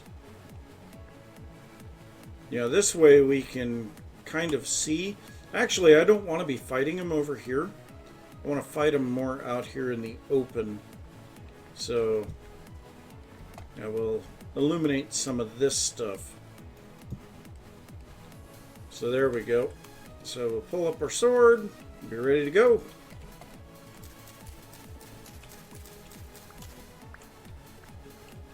Here we go.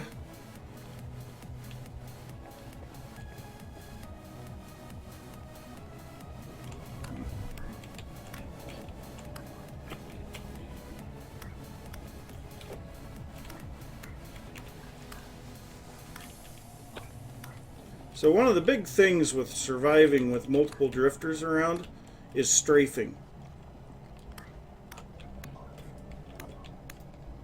Okay, let's go ahead and harvest these guys, see if we can get any temporal gears.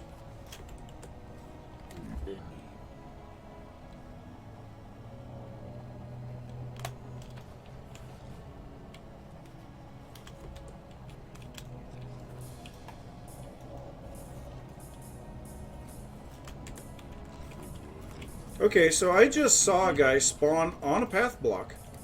So I know for a fact that they can spawn on path blocks.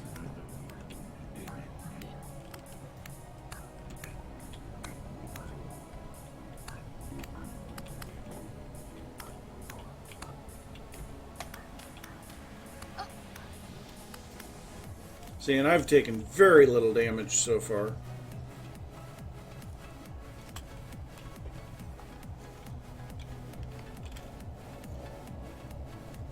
And I've got 16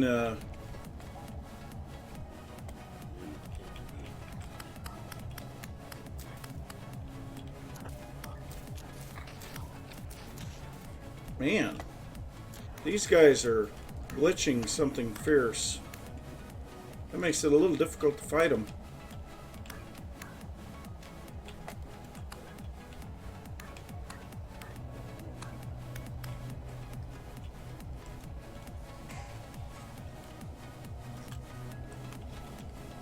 We haven't even gotten any flax yet.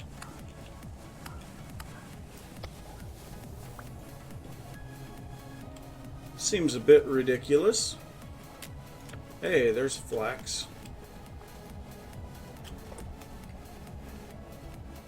Okay, there should be, yeah, I'd say there should be a dead guy over here. Man. There's one. So we've gotten 2 pieces of flax so far. Thought this was a heavy temporal storm. Where are the harder guys?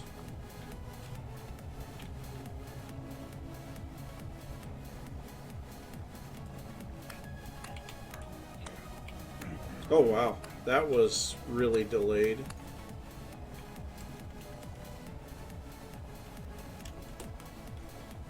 Okay, we'll go ahead and use a couple of poultices.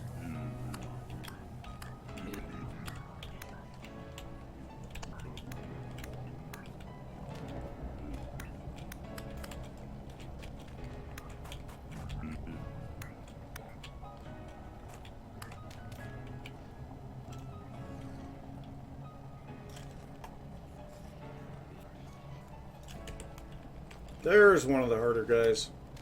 Ask and ye shall receive.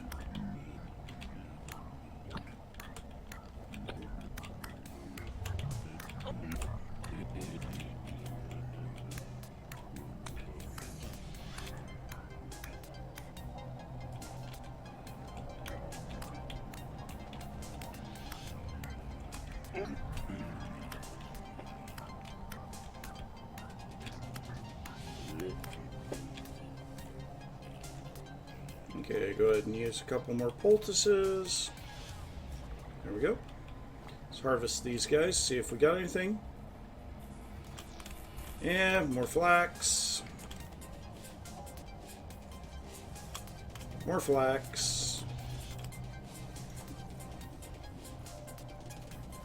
Nothing. Let's go ahead and eat. Oh, hey. Man, this is... The lag is horrible right now.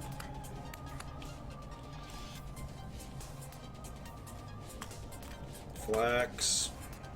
Come on, I need more than just flax. I need temporal gears, rusty gears, anything.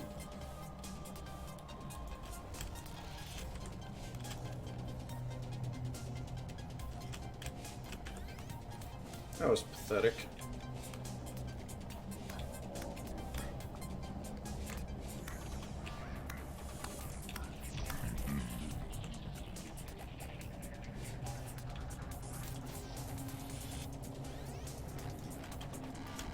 I have just gotten nothing but flax.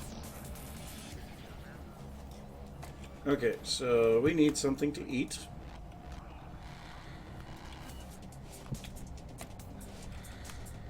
Silver sword. Where are they? Oh, there's one.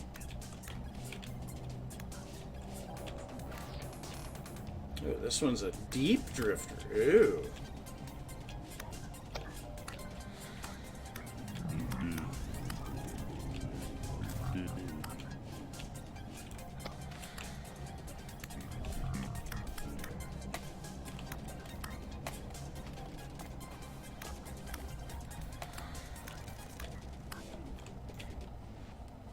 Where did that... Oh, there he is. So where did that other guy go?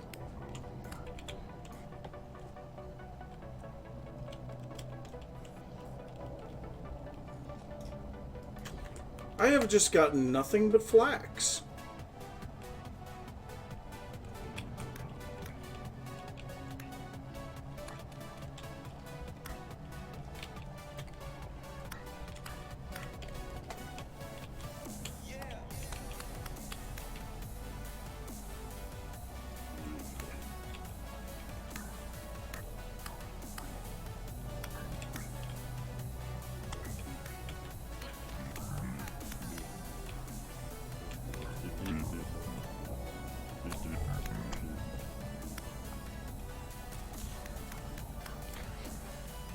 It would appear that these guys are even spawning underwater.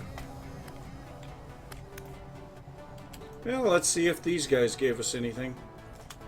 Flax. Nothing. Flax. Oh, there's someone. Come here. Come here. Come here. Come here. Come here. Come here. You want to die, right?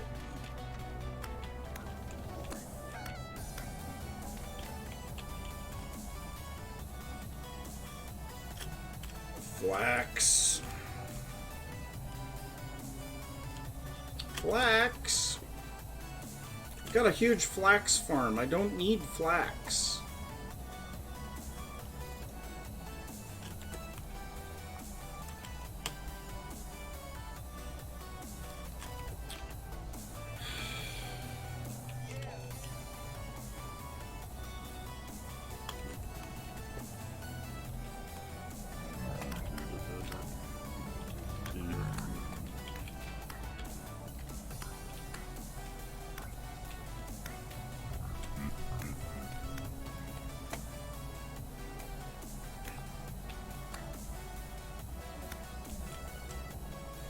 We've almost gone through an entire obsidian knife harvesting these guys.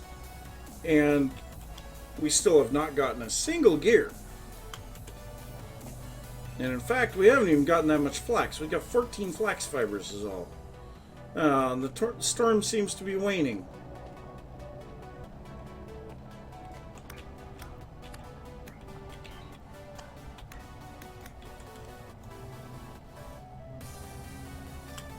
Ugh. Am I going to get not a single temporal gear out of this storm?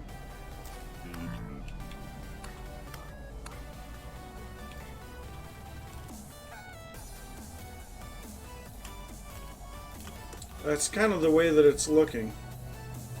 Ooh, nice.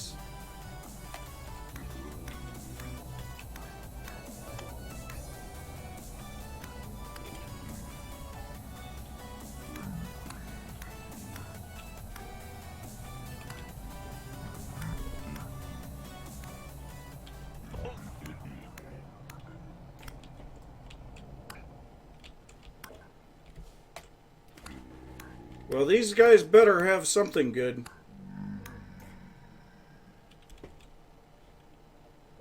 I think that's it. A rusty gear. At least I got one rusty gear. More flax fibers.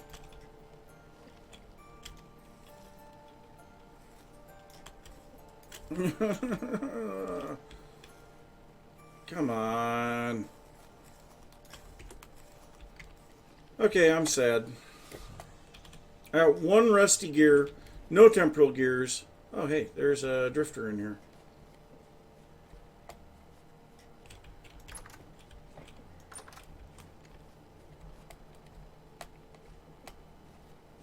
Ooh, it's a corrupt guy.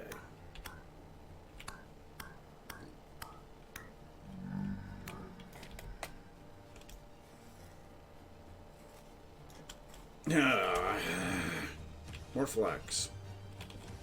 So, one rusty gear and 19 flax fiber from that temporal storm. Really? That's it?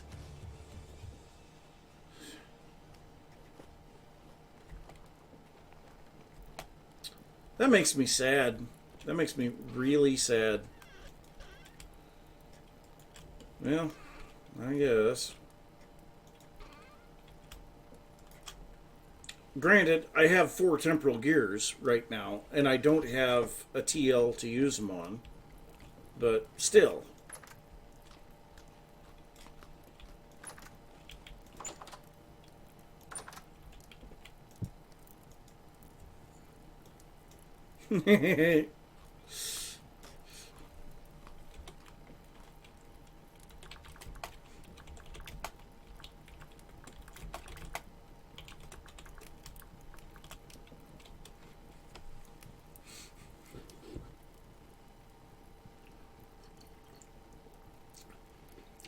So, yep, I think I'll use the restroom real quick. Be right back.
All right, I am back. Put the Kindle back.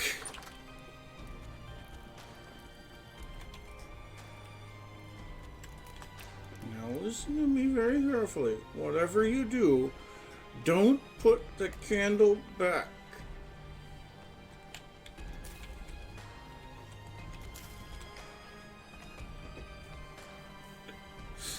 Anyone know where that reference comes from?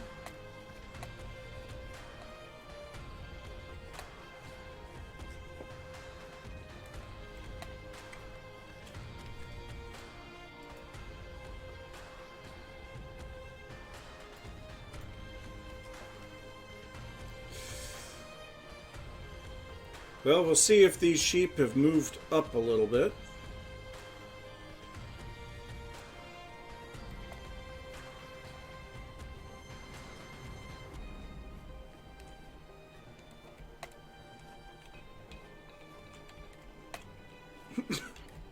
They're still trying to walk through the side of the fence there. Really?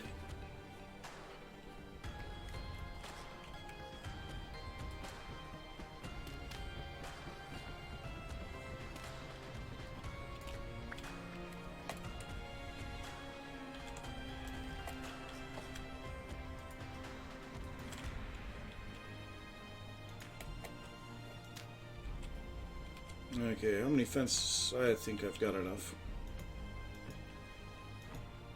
So what I'm going to try to do here is place the water source right here. Let's see what happens.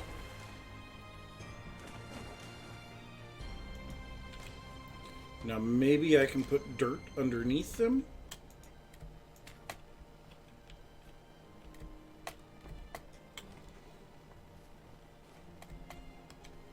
Thankfully, this is like the only point through this entire trip that they have to go up.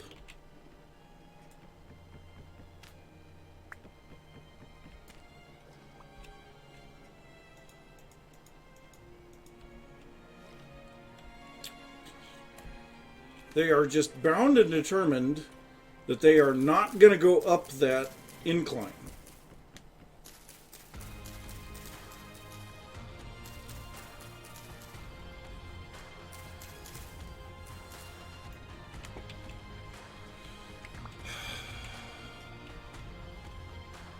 You guys irritate me, you know that?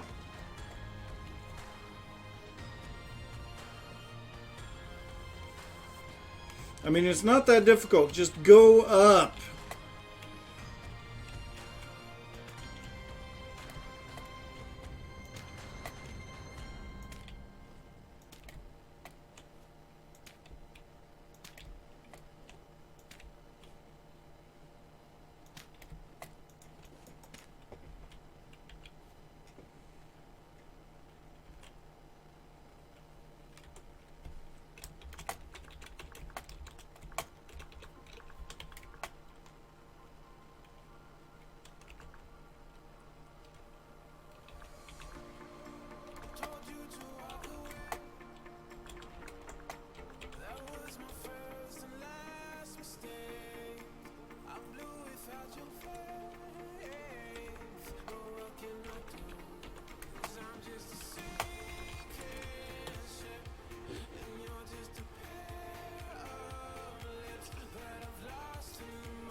That might be a possibility. This might be a point where seeing if throwing a rock at him or smacking him would work. Because this is just stupid. We'll give it a shot.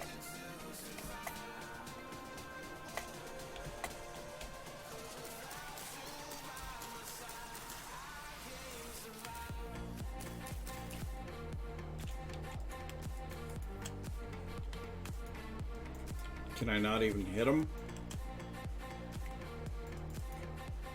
Really?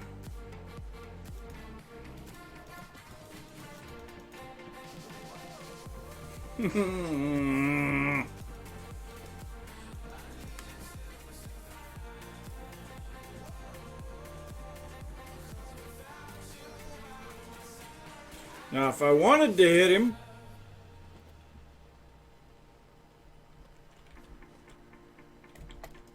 Yeah, I know. Sometimes they get hung up on blocks for whatever reason.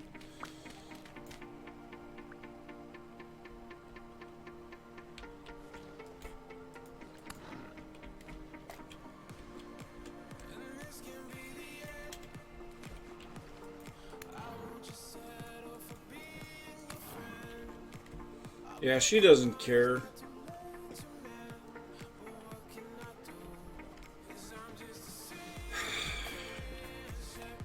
Yeah, for whatever reason, they won't move. Let's try removing this block.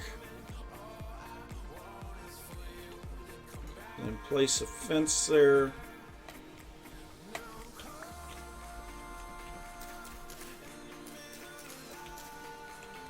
See, this is what... It's just stupid. Why are they not going up? And what are they... You know, where are they trying to go? I am so confused as to where they think they're going.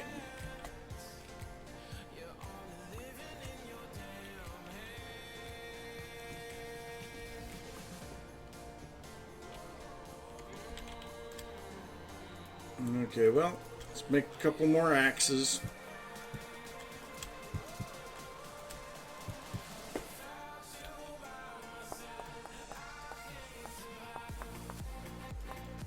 I am so confused why they think they have to do that. I mean, it's not even that they're trying to get somewhere. It's just they want to walk in a certain direction. For whatever reason. The pathfinding in this game is horrible. I will say that. They just kind of randomly walk. There's no really go to a destination pathfinding, which is, to me, horrible.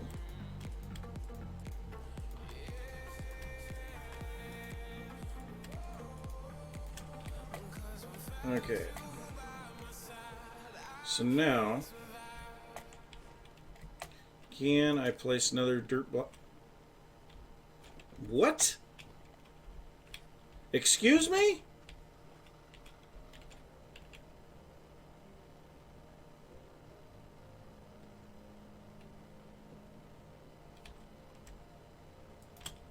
Okay, so fill the water bucket. Why is there sticks there?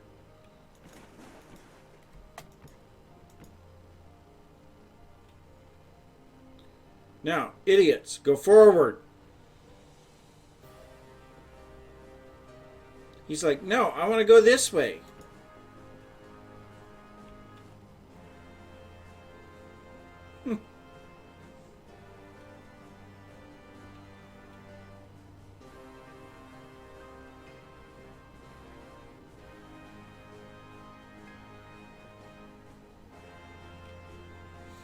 Sounds about right.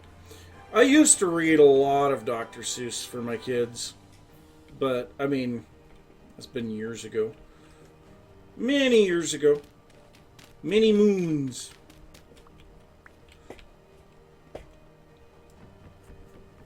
Well, it looks like, so the issue was they were fighting against the water current. So, fighting against a water current is a big problem for them, apparently. They want to go somewhere, even though the water is pushing them. And they're like, no, I'm not going that way. So, yeah, I got rid of the water, and immediately the ram walked up the block. So, now he came back. But he can't get out of there. So his only option is to go forward.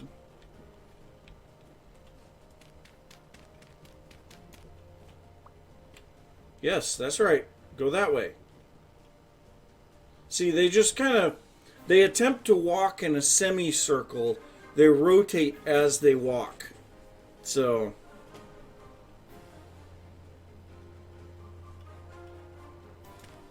there. Ha! Stupid idiots. Okay, well, they're up and they can't get back down, so let's go ahead and grab all of our dirt back here, pick up all of our fences, and then start pushing them forward again.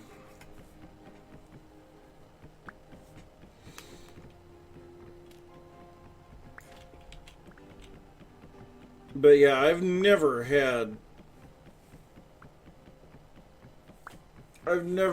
the rams and ewes chase me for more than just a little bit.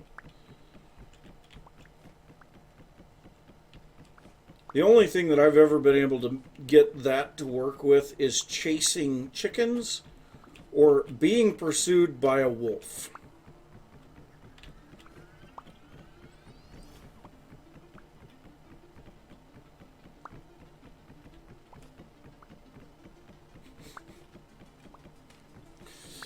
Yep.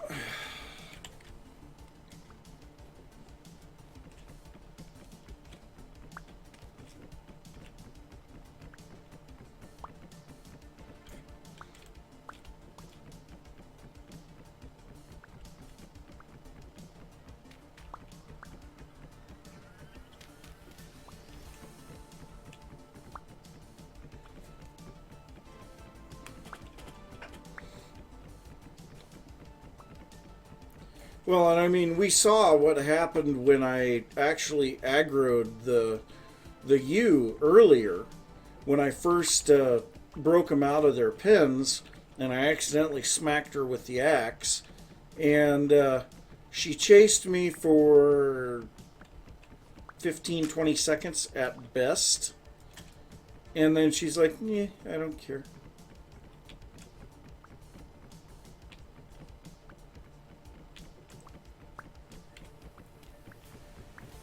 Yep. Yeah, they definitely stopped chasing after a while. So now we can remove this stuff from underneath here. Oh, we've got a couple of fences back here. Now we can go back to using water to push them forward. Except that they're way up there now.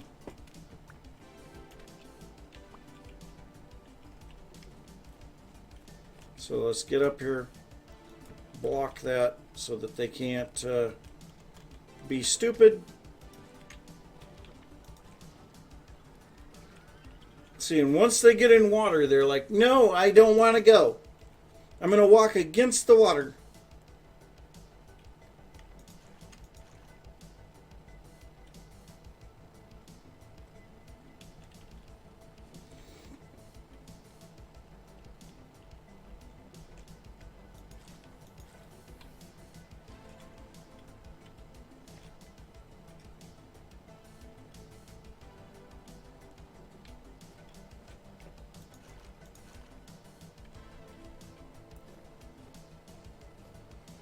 Come on, let's go. Oh, I didn't see you pop in, Aladark. Hey. I don't know how long ago that was.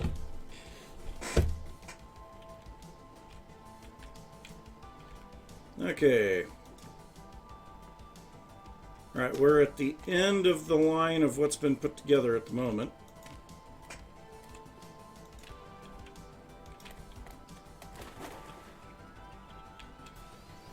So now I guess it's pick everything back up. And extend on to the next section.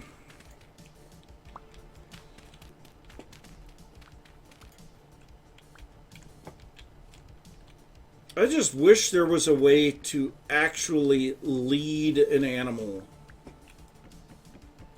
Because, I mean, in real life, you can trap animals, live traps, you can coax them with food, you can do all kinds of things. None of that works here. Not a bit of it. There are no live traps. unless you count this a live trap. And then the fact that they just sit there and fight against the water stream like that. And the thing is I've noticed all of the mobs fight against the water like that.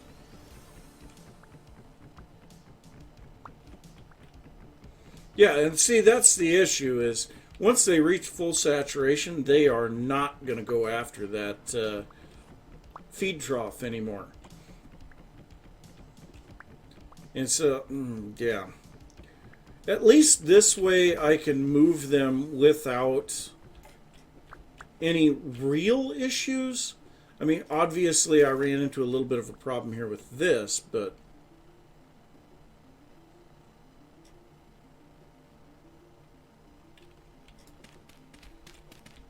I mean, pushing them along with water seems to work. So we're getting close anyway, so.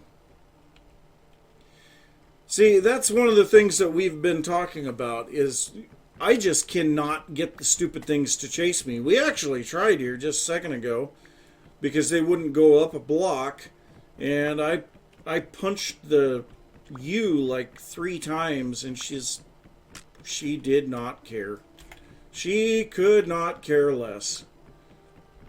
So, yeah. The game mechanics are very poor when it comes to animal herding.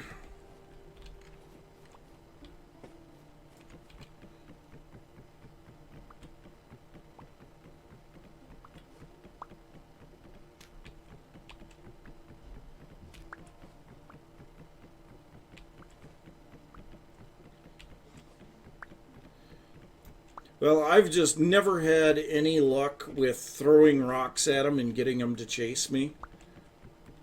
And so, you know, it's just one of those things. I'll do this. It may take a little longer, but at least I can very accurately direct where I want them to go.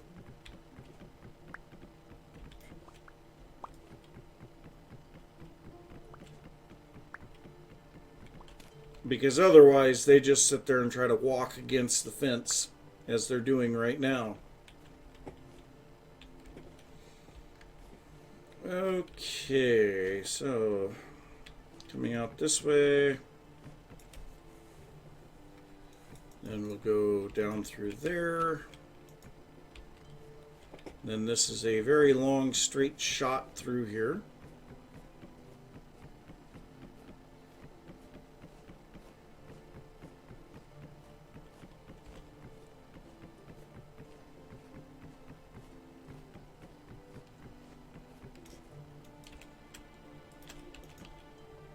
Okay, so there's the base.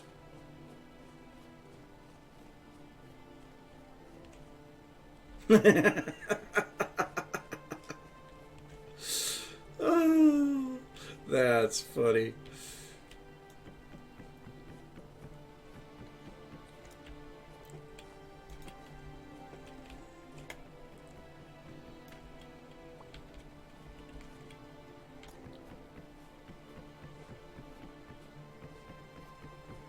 And I don't know what it is when you try to place blocks walking backwards, it doesn't work very good.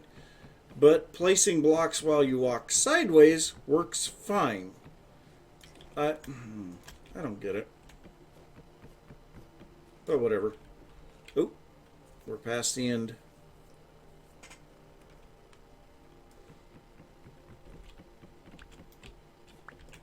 But the worst part is the fact that, you know, sometimes the animals get aggro on you for no apparent reason. Hey, Axel. Yeah, I've been able to put a face with your name for a while because your YouTube comments have a face, so... Yeah, it's not like I hide my face or anything. I've been showing my face on live streams for years now. So I'm gonna try to aggro these guys, but I don't think it's gonna work very good.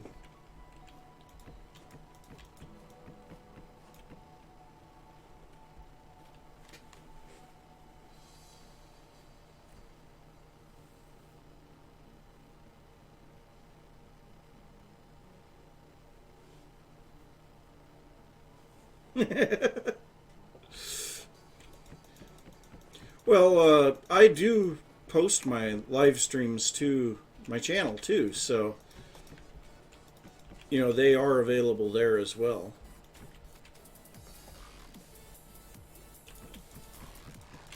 Oops.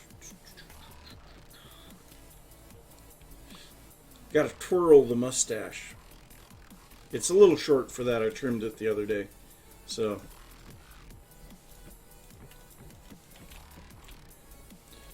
one thing that I don't really like about the mustache is when I'm eating it. You know, if it's going into my mouth, that's too long. Okay, so what I'm going to do here, put a gate at the end, leave that open.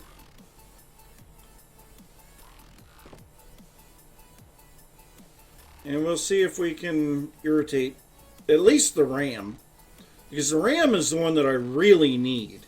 I've got 3 U's in the pen already, but no RAM. So the RAM is the one that I really need.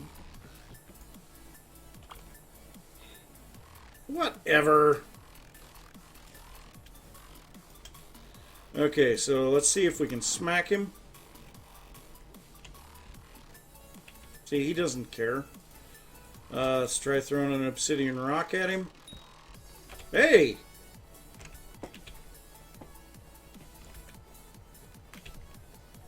What do you know?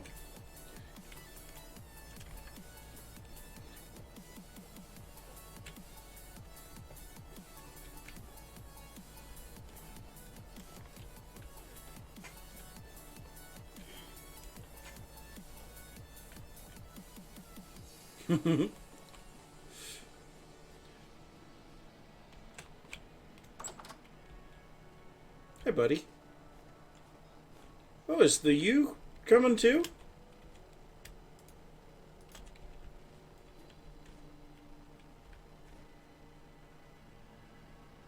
One, Forrest, one!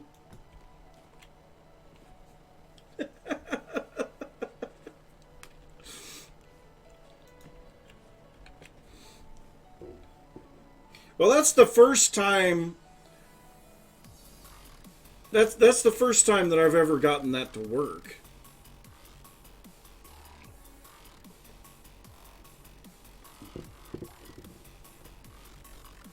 Yeah, I would agree with the following live streams live, but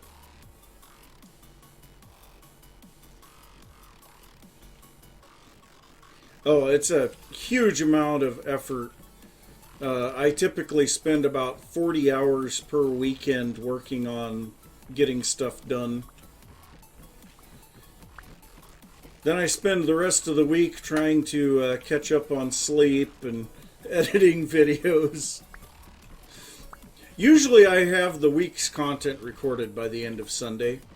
And so a lot of times the chronology doesn't quite work.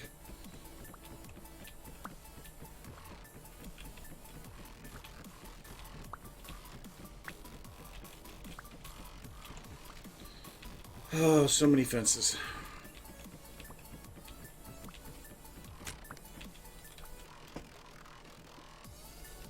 You know what? To heck with this.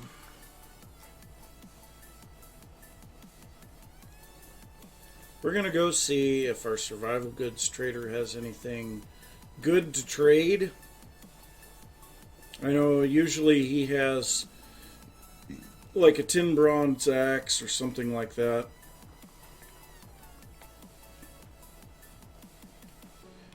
I don't have any axes on the wall, do I? No. Actually, the tool wall is getting really empty. Oh my god. I really need to get some stuff made. So let's take our 8 gears. I think the last time that I looked, he wanted like 6 for a tin bronze. So we'll head over here real quick and see what he's got.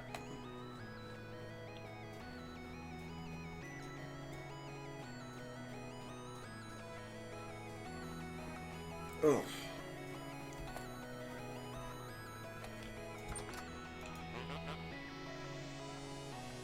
$5 for a tin bronze. Nice. 5 for a bismuth bronze. Let's see here. 600, 400, 500.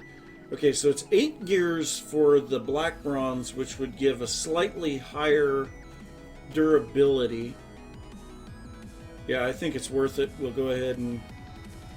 every bit of our gears. Goodbye to our gears. And,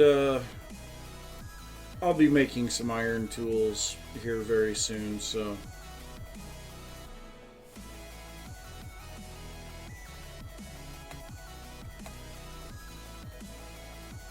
oh, so let's go break up all of those fences.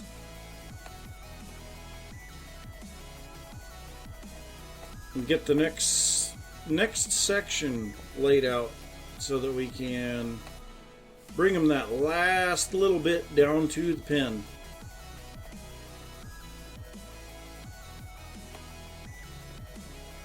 So how fast is this in comparison? Really, it's not terribly much faster than the obsidian until I get into a straight line section.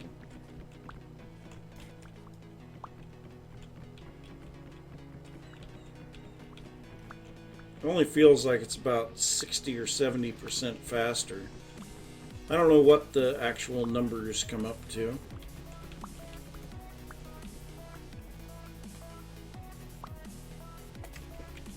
Wow. Lag!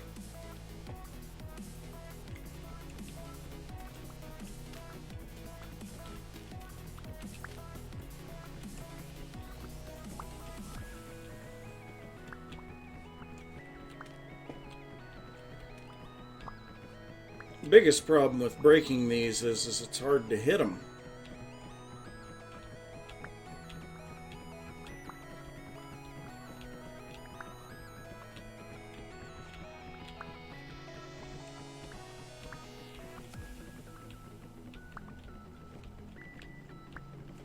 Now I gotta find some more TLs too.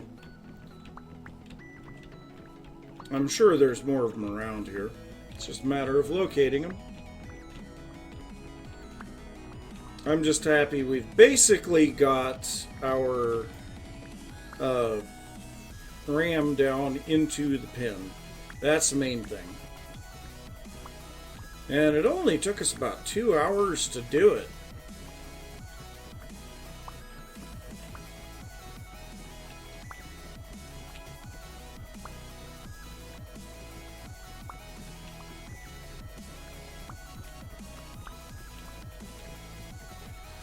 So yeah, the only thing that I've really got left to get now for livestock is chickens. And look at that. The lag is horrible.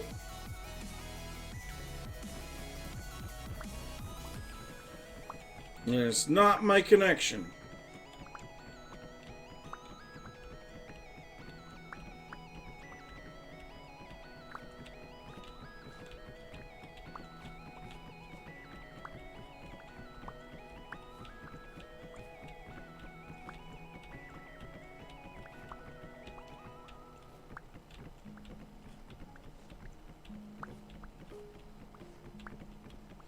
Yes, but the saw is horrible to build because the smithing is very complex.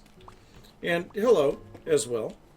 But yes, one thing that you can do with the saw, so let's say that I wanted to have this tree here, but I wanted to be able to get underneath it or whatever. So you can actually use the saw to break the logs without breaking the entire tree. So, yeah, the saw is really nice for things like that. Okay, I think I've got all of the fences now. Jeez. Yeah, that used over a third of the durability on that axe to break all of those. Lightning. It's lightning-y. Oops.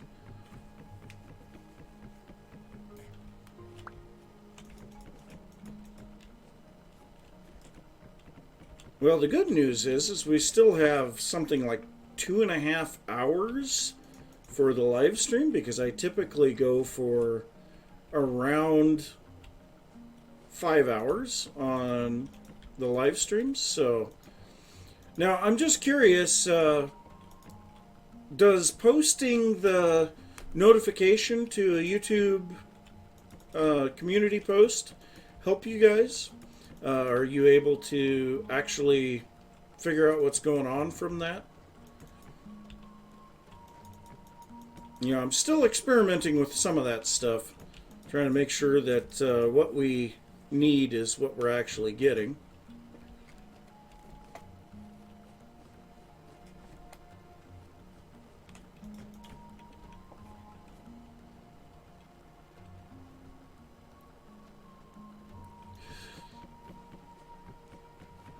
Well, VS is really good.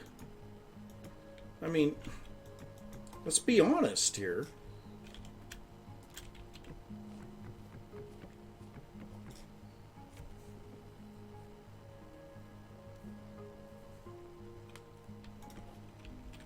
Ah. Well, I'm not talking about notifications.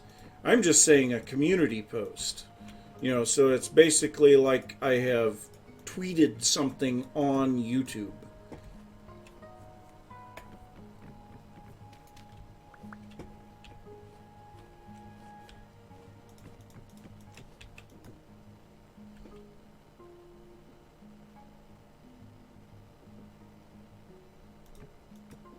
Yeah, I've noticed there's actually quite a few people that have turned on notifications for the videos, which makes me feel pretty good. You know, unfortunately, it's still only about 30% of my viewers are subscribed. So, that's kind of sad. But it's one of those things that's kind of understandable. So, that's actually better than the standard. The standard is around 20%.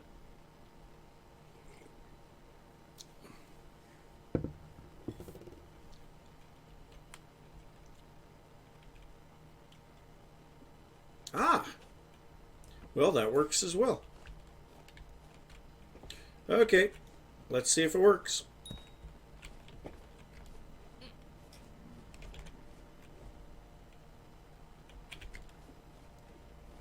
One Far West one.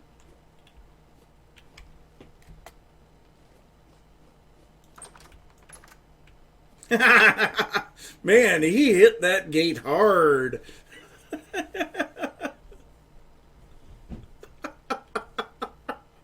Man, he ran full force into that gate.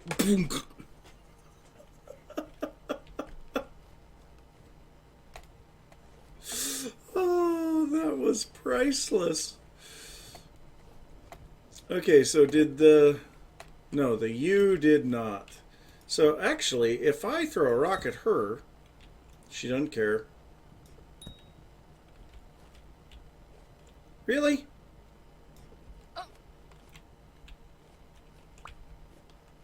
Come on. This way.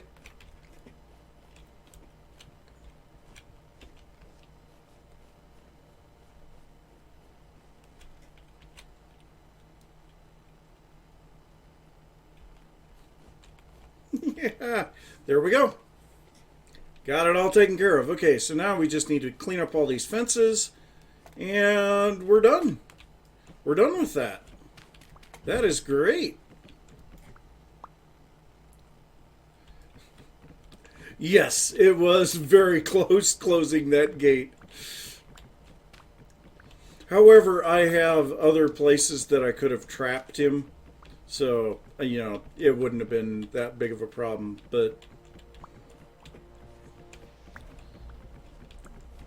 And we've got acacia saplings that are going to be growing here very soon. So that's good. So I suppose what we could work on now would be maybe building another one of the little hovels. Or we could do a little bit with the recent hovel too. So on the first one, I put a post and lintel in that was wood. And I asked Aladark actually what he thought of it. He suggested a dark brick, so either dark mud brick or possibly like the basalt stone bricks. So I think we want to try that on the new house and see how that looks. And if it looks good, maybe we can try it on the other one as well. I don't know. But we'll break all these up, get our inventory taken care of. Oh, hey, there's a drifter. Hey, buddy. Oh, there's another one. Yeah, you guys don't even do as much damage as a... You guys don't even do as much damage as a...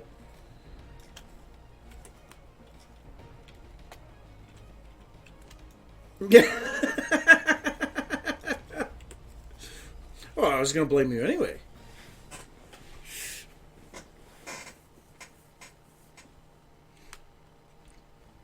No, I do not want to do intricate chiseling. No. Just no. No.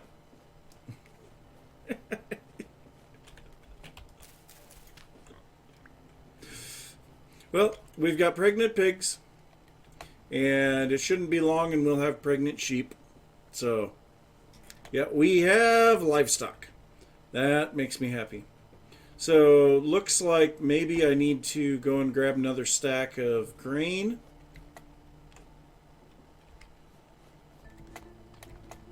We have 4 ewes in here now. 4 ewes and 1 ram. And then we also have all the pigs. We got 1 boar and a whole bunch of sows. Welcome back, Noobosaurus. Dang real life interrupting your video games. Okay, so we have a whole bunch of fences that we can drop off now. Yay! I can't even fit them all in here.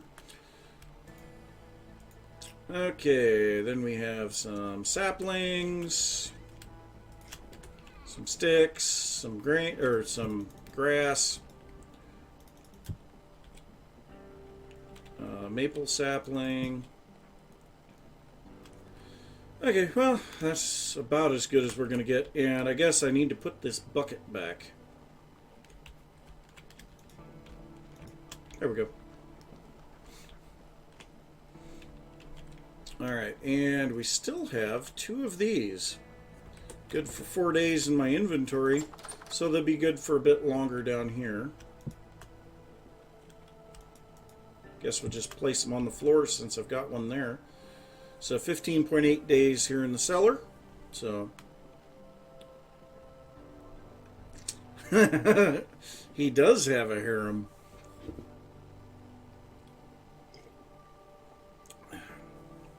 But so does that boar. A harem. Oh, sorry. Okay. What did we need? I don't even remember what we were gonna do now. Dang it, I'm drawing a blank. What did I say we were going to do?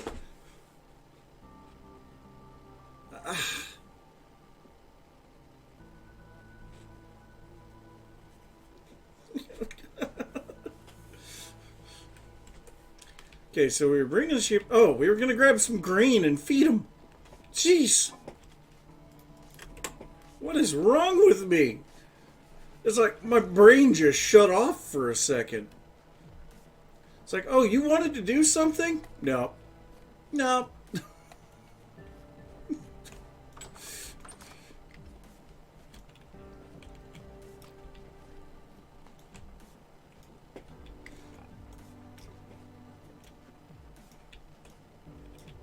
So fill all the troughs back up. I know the grain does eventually spoil in the troughs. I have seen that. So, unless they've changed that. But, yeah, I mean, it used to be that the grain would spoil in the troughs if you had too much. You know what? I'm going to fill these small troughs as well. Oop, that's an F. F in chat.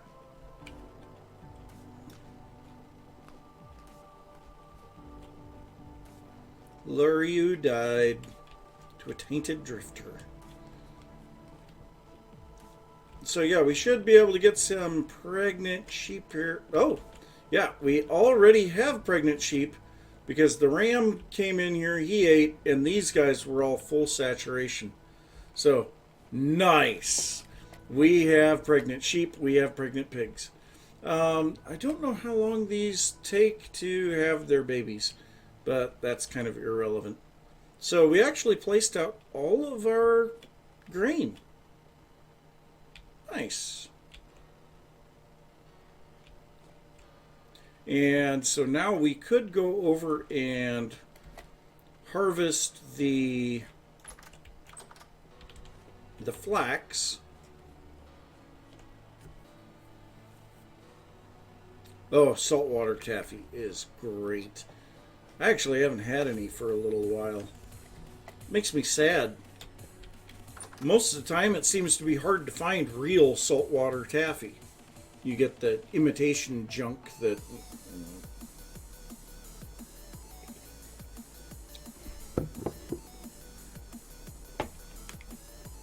Okay, so we need to make some more tools. And actually, we only need two pieces of charcoal for this. And oh, I have a torch up there. I have a hammer up there. So we'll go up to the top of the pyramid for a second. And yeah, that's covered.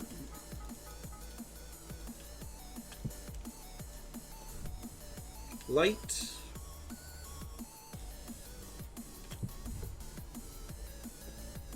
And grab our hammer out of there. Man, that is just barely turning.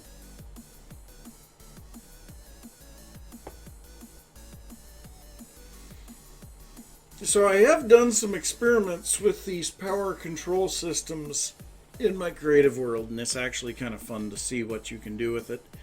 I had a shaft spinning stupidly fast, probably close to 200 RPM. It looked insane. It takes a lot of power to do it, though. I had 3 creative power sources powering the thing. It was great. So, we need at least 1 scythe head.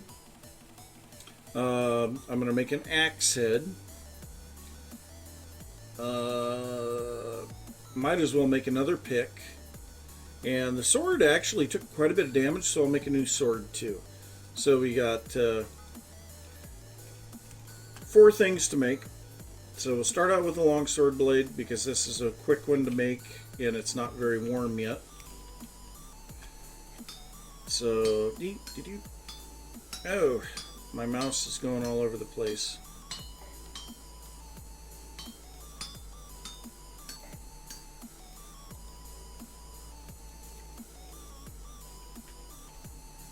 Here, let me try adjusting my mouse. Okay, that's a little better.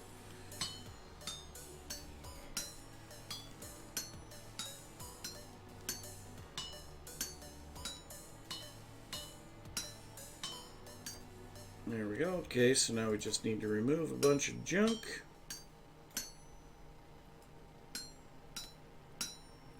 There we go. Sword blade. Okay. Next up, we will make the scythe head.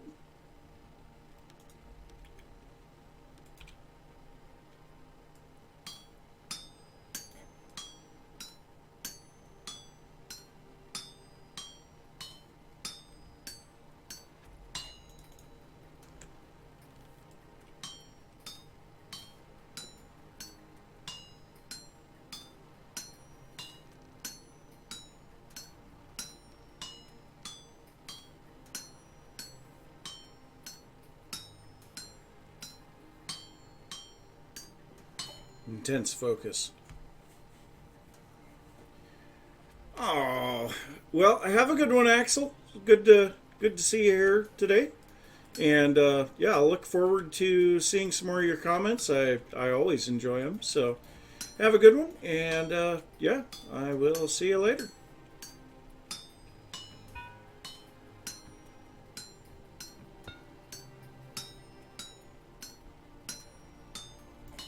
There we go. So now we've got that one. Then we need an axe. There's the iron axe head. Okay, so we'll just do a heavy hit on this one.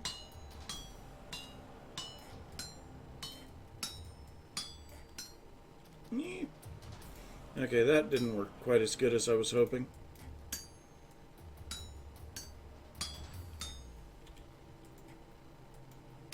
Need one more voxel.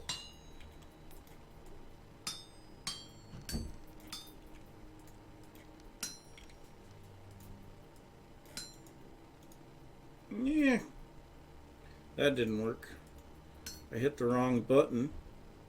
And yeah, almost messed up the workpiece. Here we go. And then finally another axe head, or pickaxe head.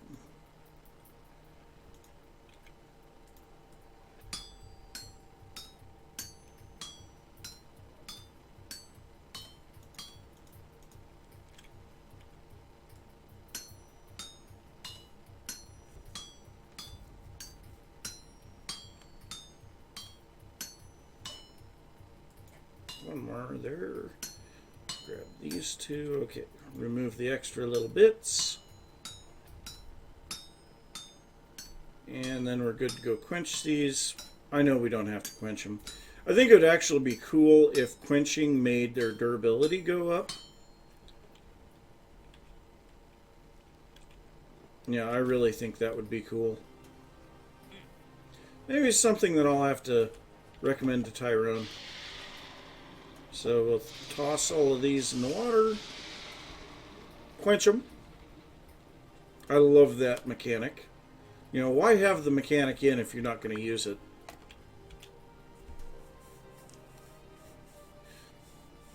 I actually haven't seen any difference for smithing over casting, but I don't know. Oh, it's still got temperature. How does it still got temperature?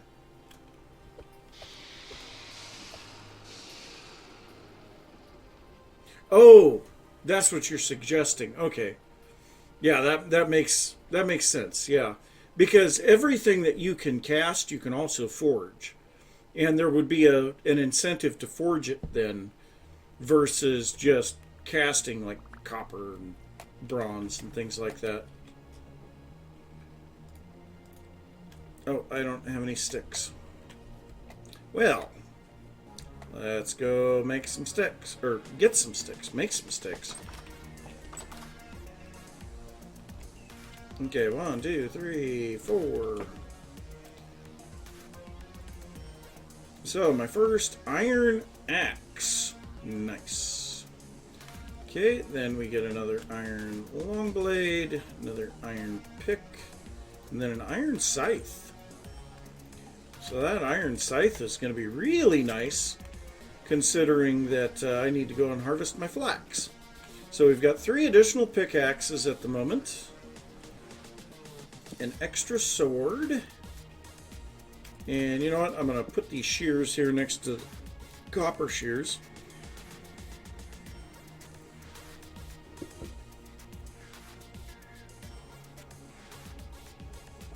Yeah, actually it could very easily be something that would be implemented. You know, a quenched steel tool would be harder and therefore either do more damage or have more durability. One or the other. You know, or both for that matter.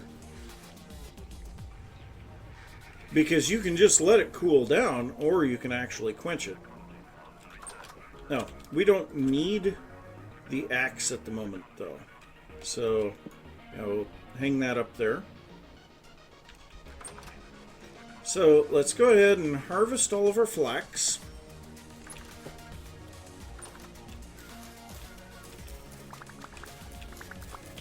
This is going to be horrendous for picking all of this up now. Oh, man, our cabbage is not growing very fast.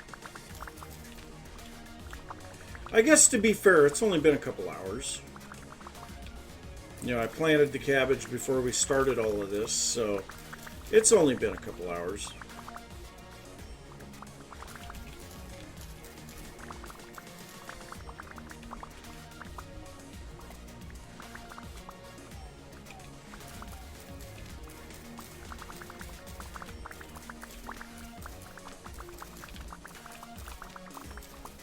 Can't even pick up the items as fast as they are around me. That's stupid. So we'll have plenty of grain to feed to the livestock, that's for sure. And we're getting tons of flax fiber out of this. Now I will be replanting this over in the terraced area, at least as much of it as I can. And I suppose whatever I can't plant in the terraced area, we'll just bring back here and plant on the back side of the cabbage there, I think. The K should be back there by now. I don't know, we'll have to see. Because I think we're coming close to 4 stacks of flax seeds now. Getting a little bit, and I haven't been collecting it anymore. You know, I gave up on collecting this stuff some time ago. There we go. I can't even pick it up. Inventory's full. Alright, so let's go ahead and take some of these flax fibers and turn them into twine.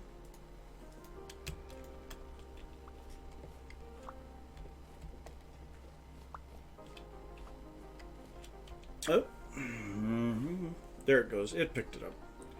So it looks like we're 3 stacks plus 37 seeds at the moment. 38, 39. Yep, 3 stacks plus 39 seeds at the moment.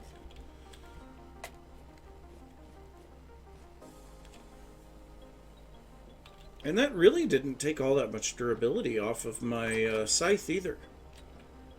That definitely sped things up though. And yeah, we have enough to make... Actually, I think what I want to do... So we'll start by getting this to a full stack of linen. Okay, so there's a full stack of linen.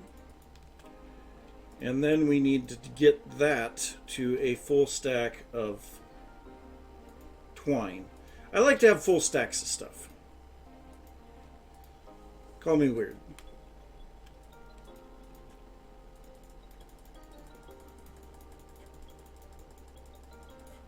Okay. Yep, all went in there. Huh, that's neat. We have even stacks. Okay, so now we can go down here and throw our grain back in here. So we've used 7 stacks feeding the animals already, and we're getting 5 plus a little bit back from that harvest. Not bad. Be a good way to use up some of our grain because, yeah, obviously as time progresses, we will need more and more grain to feed the livestock. But, yeah. Alright, let's harvest all of the dry grass here, plant out the flax. Need to get some more work done on this area. Been trying to get some of the stuff that's closer to the pyramid taken care of. And so this area over here has kind of been neglected, as you can see. I mean, yeah, we've got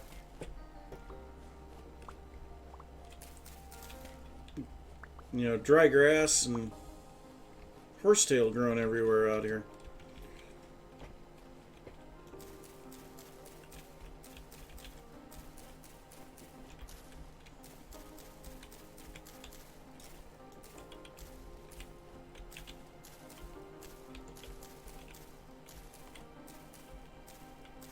Yeah, I think we can only plant about 2.5, maybe 3 stacks of seeds on these terraces right now. So we definitely need to up the size of the terraces.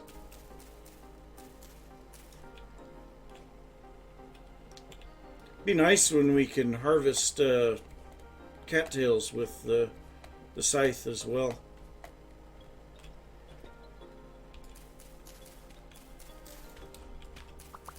I do find it kind of odd that breaking grass will break a crop, but breaking horsetail will not break grass or crop. And likewise, breaking the crop will break the grass.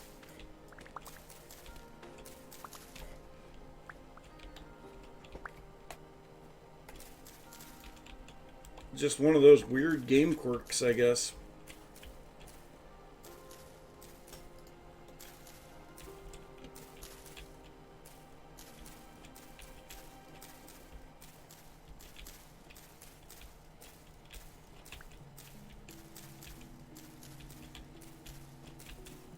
Man, we can just barely plant more than 2 stacks right now. Yeah. 7 past 2 stacks.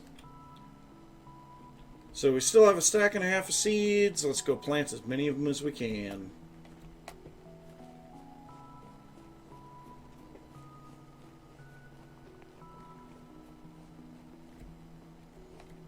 You know, really, I should put more fence or more gates on this.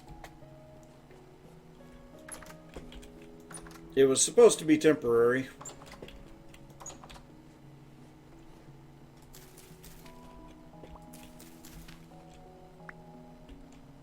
Got to be careful when harvesting dry or long grass right next to a growing crop. So this is all good on its K nutrition, so we'll go ahead and plant all of this. Oh, and I guess we could plant on the Terra Preta as well. We can only fit about 30 on that, though.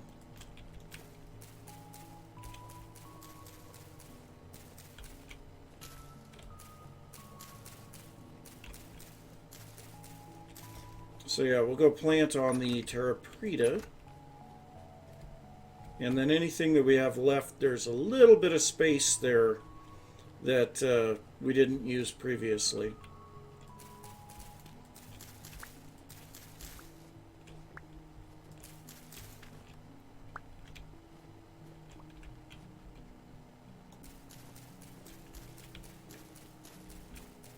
So this stuff will by far outgrow all of the other.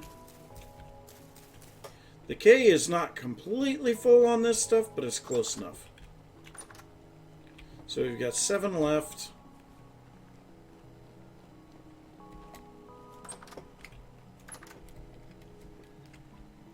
Okay, so I believe this top little piece here, yep. This little top piece had not been planted. So there we go. Alright, we got all that taken care of. That can do its thing for a little bit. And then what do we got here? We've got some horsetail and poultices, so we'll drop those off. Then we got a whole bunch of dry grass.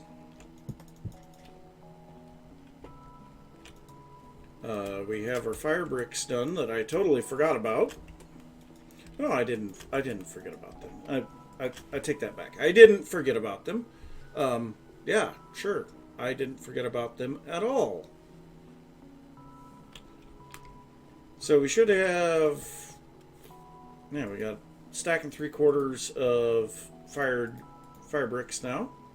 That's good. How much peat do we have left? Very little. So we actually need to go out and collect some peat. We have several peat spots here. We've got this one here, that one. That was clay. There's one over here, and there's a bunch more. Yeah, they're all over the place here. Yeah, definitely something that we could do. But at the moment, I'm going to have to take just a little bit of a break. Might be about 5 minutes. So, yeah, I will be back in a little bit.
Okay, I am back.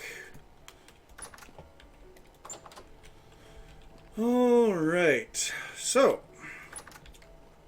I think the next thing that we want to work on is experimenting with this lintel and posts around the door openings. So take a look at this one first. So this is where I used some pine. Yeah, I think that's pine. So some pine planks to make the post and lintel above the door. And I mean, it looks okay, but it's not great. It would be a lot nicer if I could turn these textures vertical. But, I mean, I could do that if I changed it to logs, but I don't know. So we could try some dark mud bricks. I think that was a suggestion. We could try some basalt stone bricks. We could also just try some smooth basalt. Or not smooth basalt, raw basalt. So there's a couple of options there. Let's go ahead and just try some of them. So first off, we need to make a little bit of the dark mud bricks. So what was the recipe on those? I don't even remember. I don't know if I've made dark mud bricks recently. Right there. Dark mud brick. So we need dry grass, clay, and low fertility soil. Alright. Well, low fertility soil. Got a little bit of stuff. So it was dry grass in each corner, clay on each side, low fertility soil in the middle. And it takes 2 of each for each 4. So for now, we're just going to make the 4. I kind of want to take a look at these blocks because I haven't actually looked at them very closely. I found the light mud brick to be a little bit better most of the time. I should have some light mud bricks in here somewhere. Is it in miscellaneous stone? Yes. Okay, so let me place a little bit of light mud brick right with this. Nope, that was dark mud.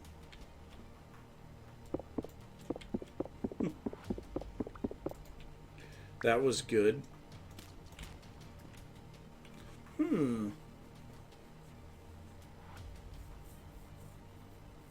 That's interesting. So actually the dark mud brick would be an option for around the base of the wall.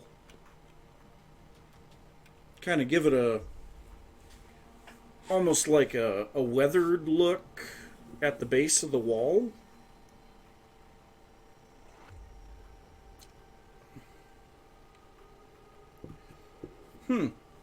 Interesting idea. Okay, so the other options would be the basalt stone brick and the basalt raw stone. So let's grab some rock and let's grab some bricks.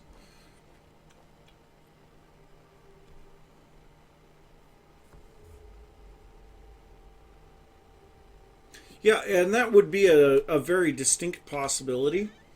And yeah, I don't have any basalt bricks that are chiseled. I try to keep, I've been running into this issue.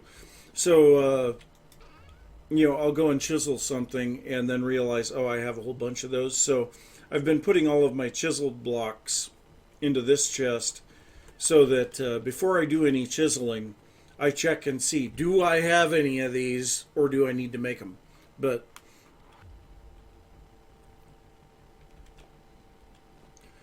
so the brick patterns don't completely line up though. So we can see on the dark brick, there's 3 bricks across the bottom on each. And on the light brick, there's only 2. But then also there's 3 bricks high on the dark and there are 4 bricks high on the light. So they don't quite line up. The patterns don't quite line up.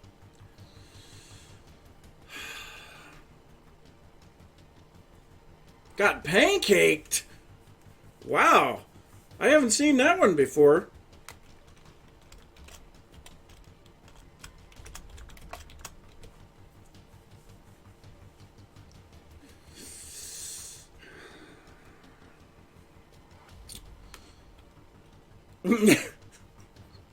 I'll say you failed.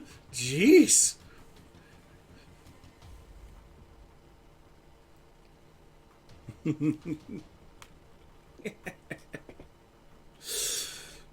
Honestly, I'm kind of feeling like it would probably be best just to go with the basalt rock, because then it would be like they took and actually chiseled some rock to fit rather than trying to put all the other stuff together. I think I'm going to try that before I do anything, because honestly, I think it would probably be the best.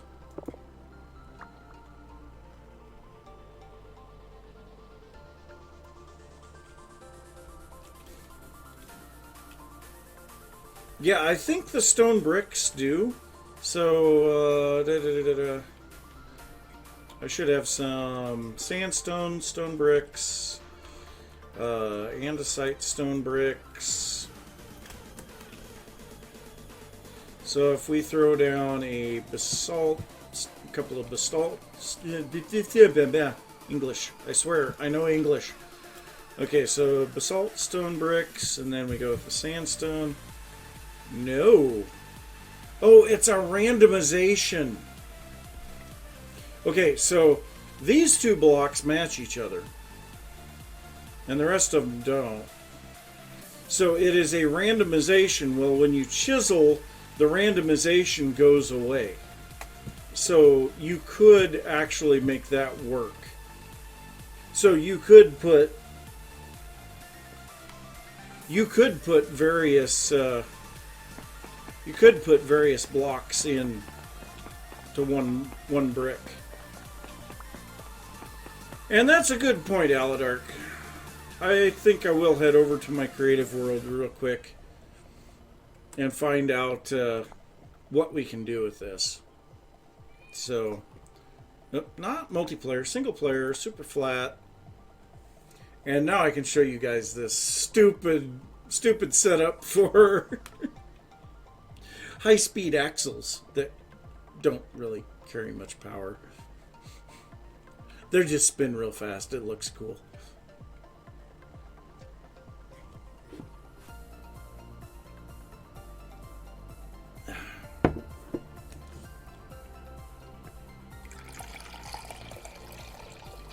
You can see how fast it's spinning there. Obviously, that was the last thing that I was doing. So you can see the main ring gear is just barely turning. And then this one's turning a little faster. This one's turning a little faster. And this one's just stupidly fast. So actually, if I break this gear, then this one speeds up quite a bit. Because it just doesn't have the power to do it. Which I think is pretty cool. But anyway, that's not what we're here for. So, we need a spot that we can do some testing. Well, this is going over into the Mayan style stuff here. So, I was thinking of using quarried chalk rock. Oh yeah, gear ratios. It's great. So, I was thinking about using quarried chalk rock. And I had a chisel. I just threw it away. Oh well. Okay, so we have the light brick here. So, let's see here. Oh, I forget. Multi-chiseling. We have to do. We have to go to survival. Yeah. Okay, so let's go ahead and grab that and this, and then we will grab terrain. I was going to try it with the basalt rock, and then we're going to do construction basalt bricks. Oh, yeah, that bug. I don't know why that bug exists. Whatever. Okay, so we'll place down a couple more blocks here. Chisel them. Go ahead and set that to a full size. And now let's change game mode. Survival. Okay. Let's go back to creative. I forgot to select the blocks.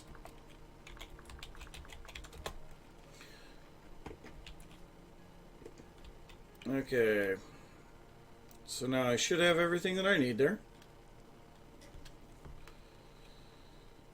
Yeah, I should set them to macros, but then I can, once I've typed them in once, I can just arrow up and it works fine. Okay, so now we want to add, oh, we're going to need multiples of those. So let's go ahead and grab more.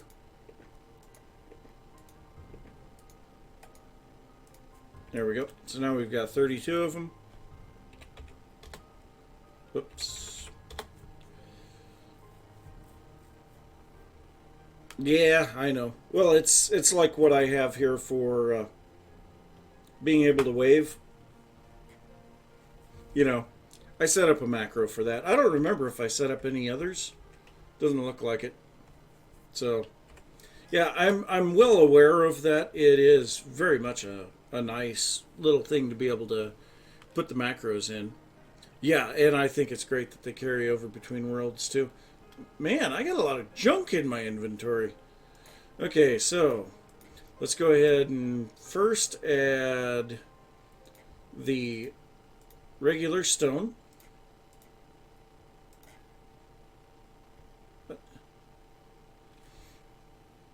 I put just regular stone down. Dang it.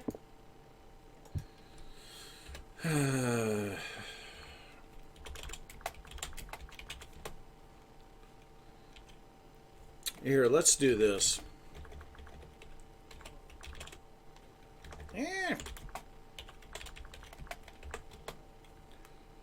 Okay.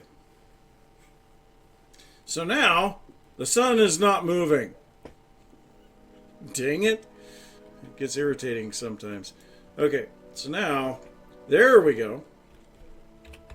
Now that we have that, back to survival. Make another one of these with the stone bricks. And, you know, while I'm thinking about it, I need to add that.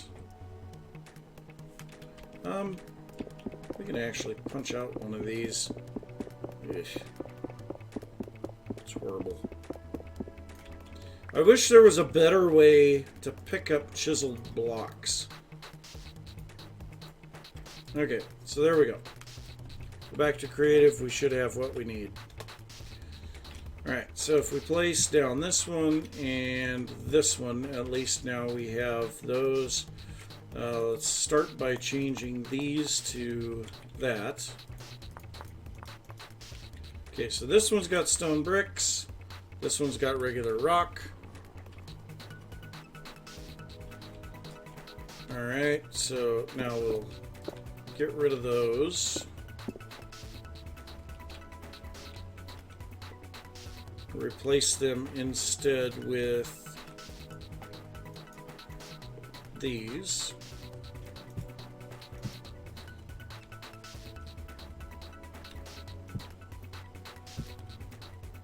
Okay.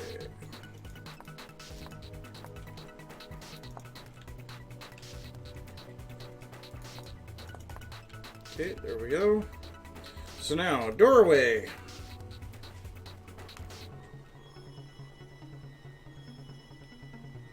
Yeah, it's still just really stupidly slow to break a chiseled block.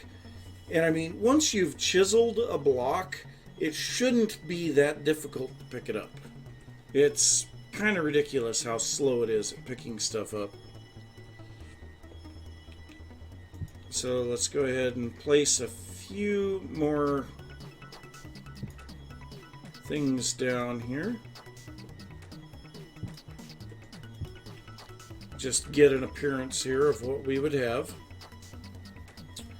Alright, so now, change back to that. Let's go with the stone bricks. Nope, that's a different block. Oh, that doesn't have the stone bricks in it.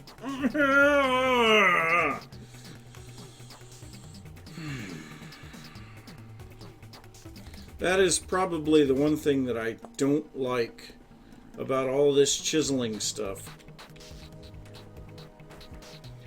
You end up with so many stupid variations.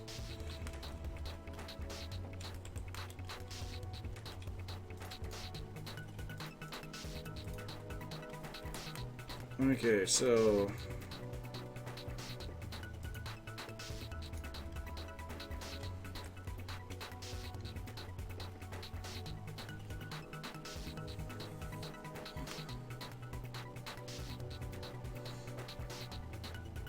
yeah, because it does set the default material.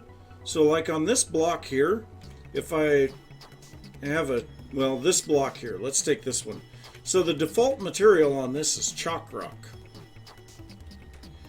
The only thing with that is you could do like base material of a hay and then completely change the block to something else. I don't know. But it wouldn't really help any because you would still have the same issues. Okay, so now we have these two. So let's go back to survival.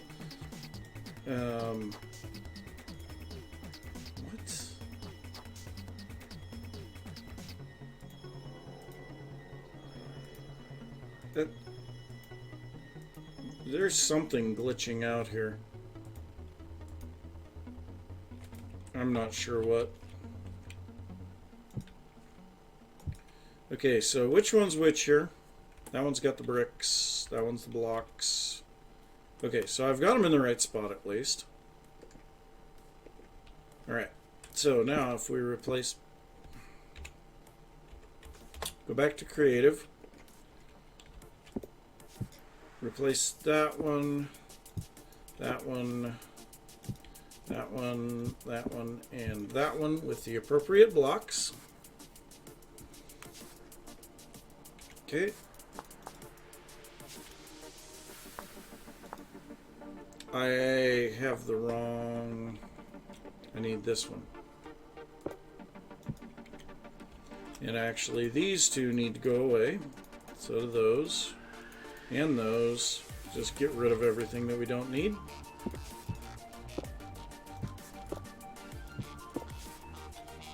Okay.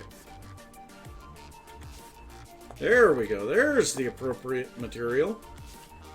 So, in all actuality, this is the wrong width. So, we want to go to a 4x4 and change this to light mud brick.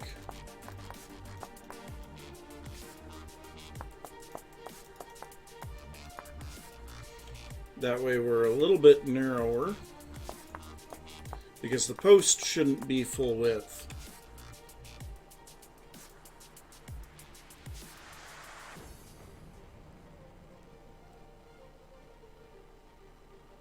Yeah, that would be good too. Just having a, it's like in Minecraft, where for the longest time they did not have a default tool to pick up a piston. It didn't matter if you used an efficiency 5 diamond pickaxe with haste 2 or punched the piston, it always broke at the same speed. To me, that is dumb. That is just horribly bad. Well, it does work faster with the pickaxe, but it's still horribly bad.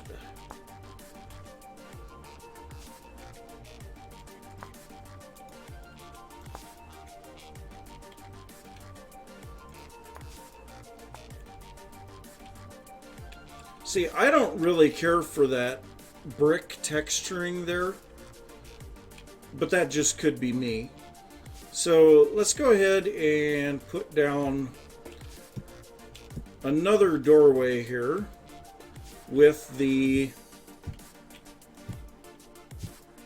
regular stone around it. And do a comparison.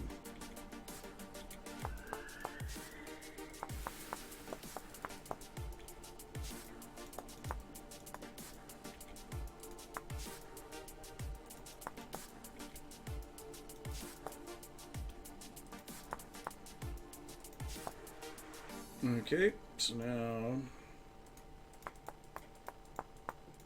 oops.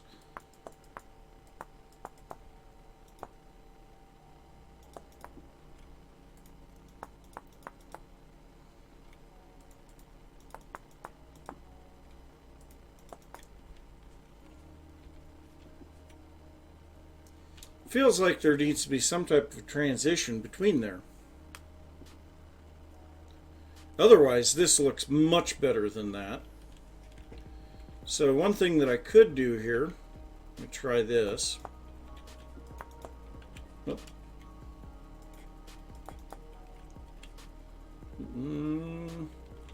Sort of, at least it lines up with the bricks, but not really.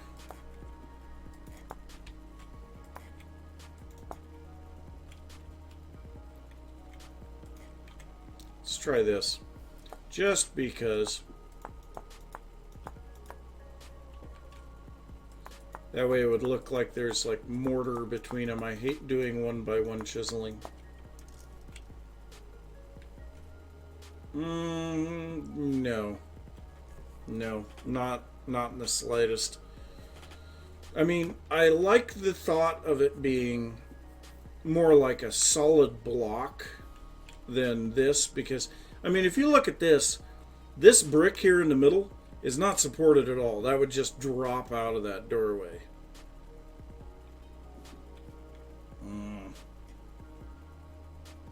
I don't know.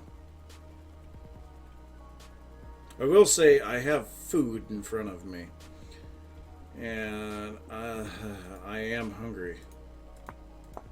I have not had anything to eat all day. other than current mood. Nope. My liquid nutrition.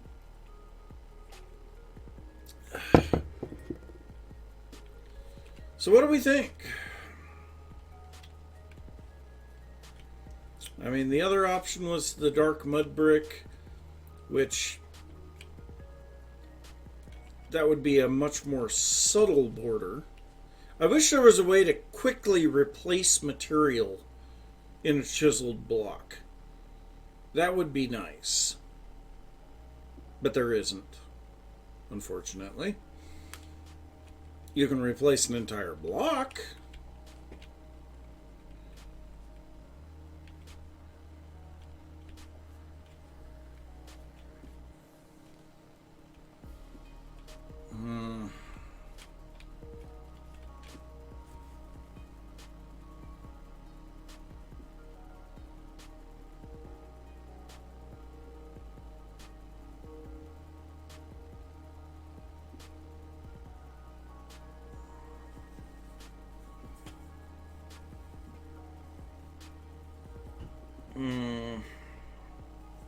I don't know.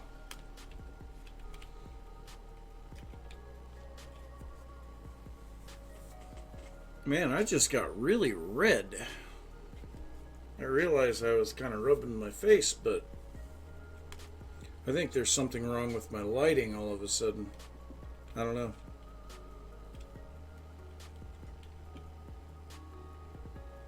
Okay, well, let's just go ahead and make a block with what we need here. So we need... Where? There it is. Okay, so we need andesite cobble. We need light mud brick. Muck mud. Light mud brick and dark mud brick. What? Oh, I didn't know that you can make a dark mud brick slab. Okay, that's cool. Yes, I can very much agree with that. But it seems like at that point you're getting really close to chisels and bits, which I have nightmares of chisels and bits.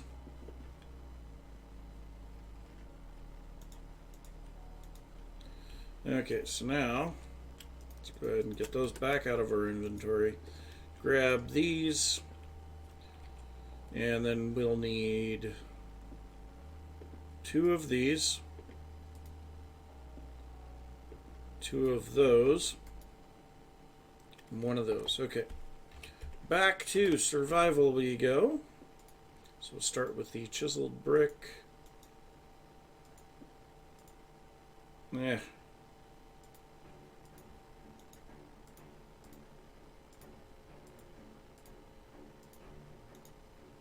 Okay, so that one has all 3 materials.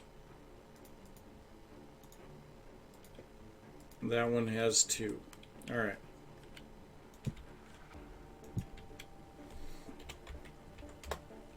Okay.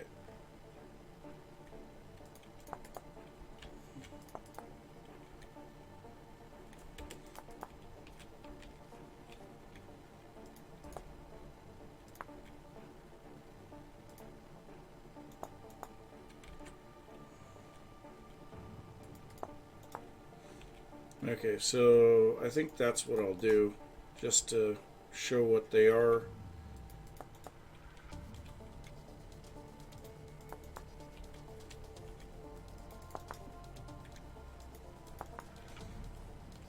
Okay. Yeah, with the bricks being in different sizes, that may not work. We'll find out. Okay, so we'll place 2 of them there. They're facing the wrong direction. Okay, grab this one. Yeah, still facing the wrong direction.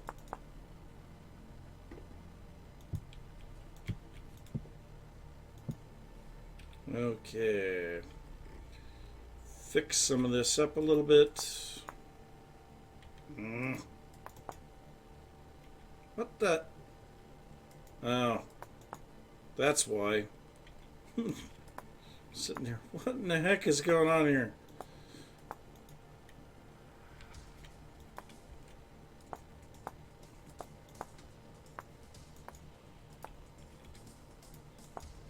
Okay, so dark mud brick.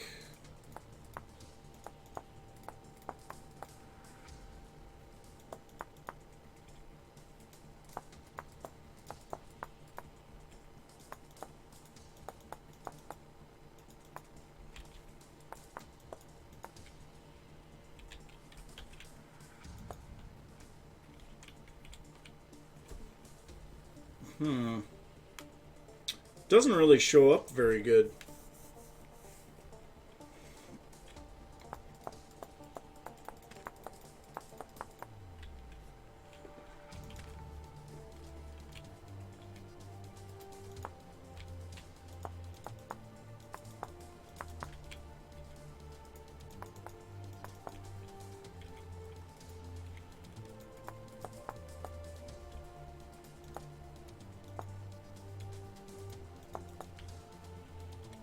Yeah, it just does not show up very much.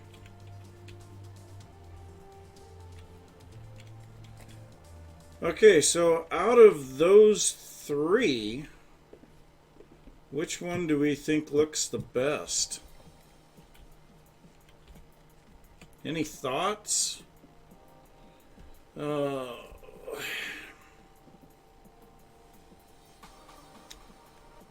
I'll let you guys kind of look at this for a little bit. I am going to quickly eat a little bit of this food before it gets too cold. So I'll be watching the chat.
Well, that was really good.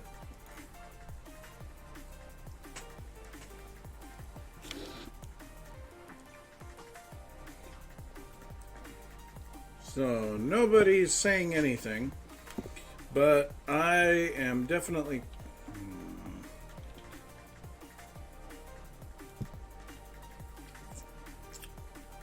Really?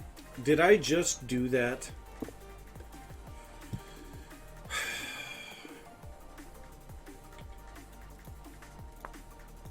There.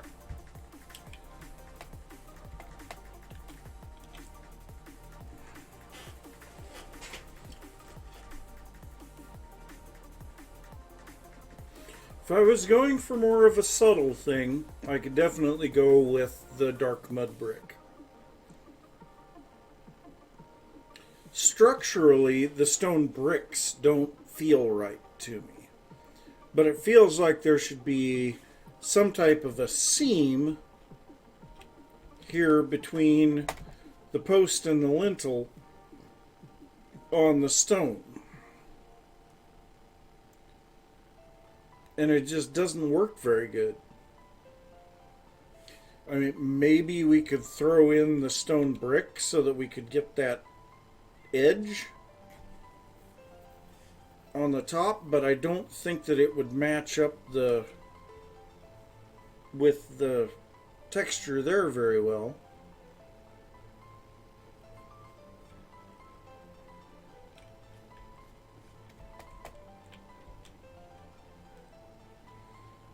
The other option would be to use like a log. The problem is we would end up with bark on a couple edges and no bark on others. That is one thing that I don't really like about this. So if we clear all of this stuff out, if we take a log, let's take a pine log, and place it down and chisel it, you know, you would expect, I mean, no, that is not what it should look like. You should have the option to be able to select bark,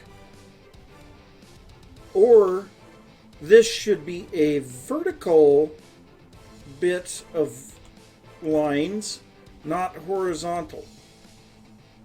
Because you should be seeing the cross section of the rings. But yeah, if I were to use that, so on two sides we would have the bark, and on two sides we wouldn't.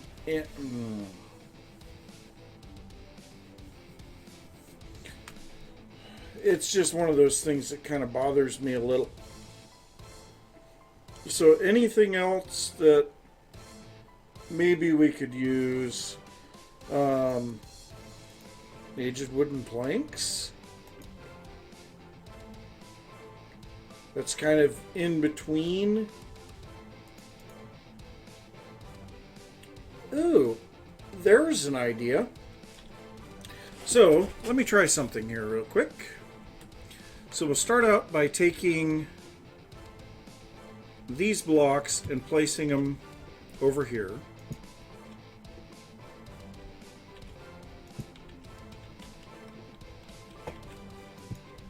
And then I am going to grab a light mud brick chiseled block, and I want not construction, I want terrain. Shale. So let's go ahead and chisel this. Now chisel it and then pick it. Okay, so get rid of the shale rock. Okay, go over to survival, combine this one with this one. I wish there was a way to do that in creative. Okay, so now we'll place this down, and once again we'll do like we did on the others, and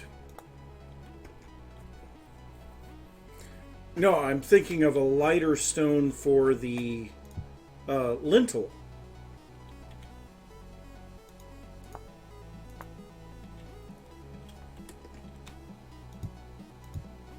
Okay, so now, dang it.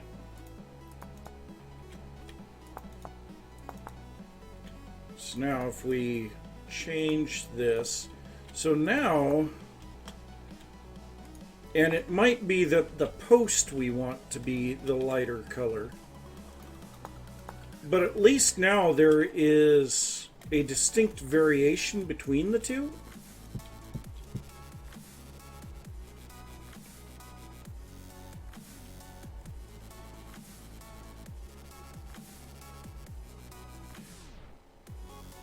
You can definitely see that there is a difference between them now. And I don't know if it's enough of a difference. I guess in theory we could use some other blocks too. I do have slate available too, which is kind of a brown color. Chert is available somewhere, but I don't know where it is. No, not bauxite. Bauxite would be horrible. Tough volcanic rock. Scoria volcanic rock.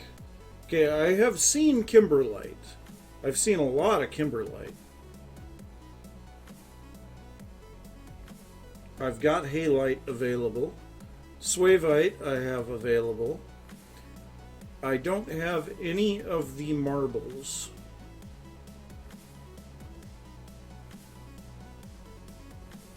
Strangely enough, I have a lot of meteoric iron.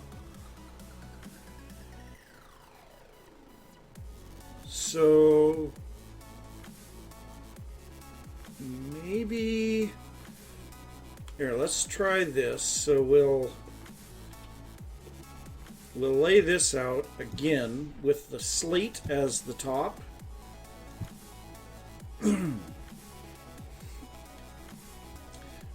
Yeah, the problem with that, we could try it.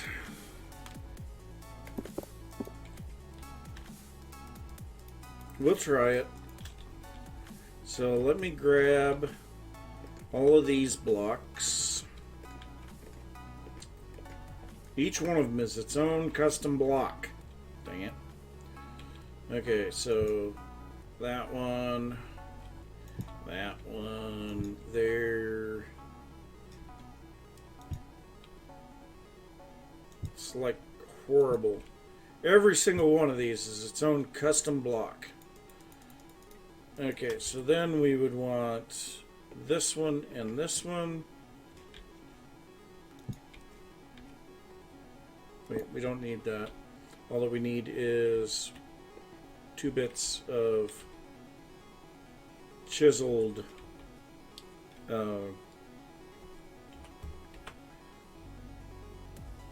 slate.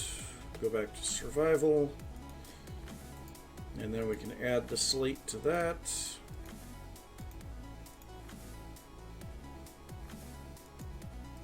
And add the slate to that.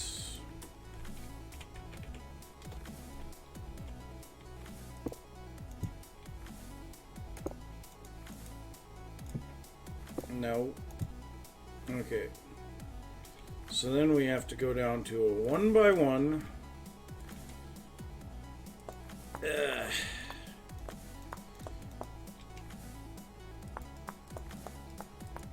This feels horrible.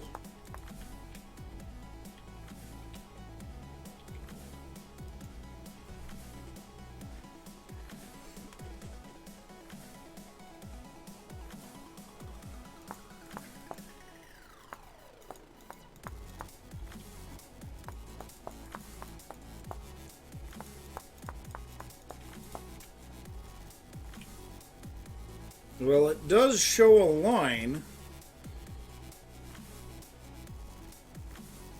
Honestly, I'm kind of thinking that if we do just 2 different stones, but put the slate on the post and the basalt as the lintel, I think that might be the best option. Because right now, when I look at this, that doesn't look right. you know, you can definitely tell that it's two different stones, but it feels like the lighter colored one should be on the bottom. So that would be the other option.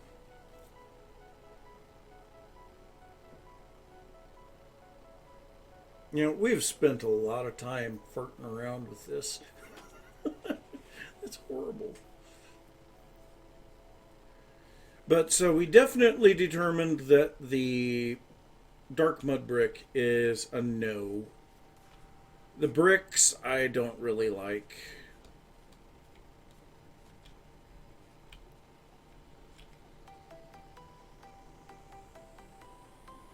So let's try it real quick with switching the material types. So clear the inventory. We'll grab those blocks. Wait, I don't need that one. And that block. So that's all of our blocks basically. Oh. Do we have one that's... No, we don't. Okay, so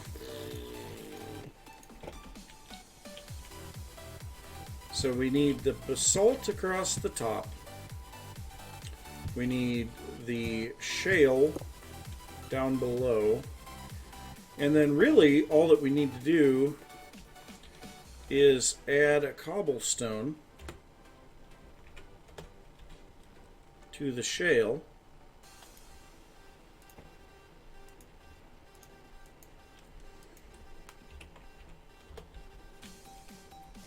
And so then we can set the shale down here. Alright, let's do some chiseling. And before we do that, we need to swap all of these back to their default block.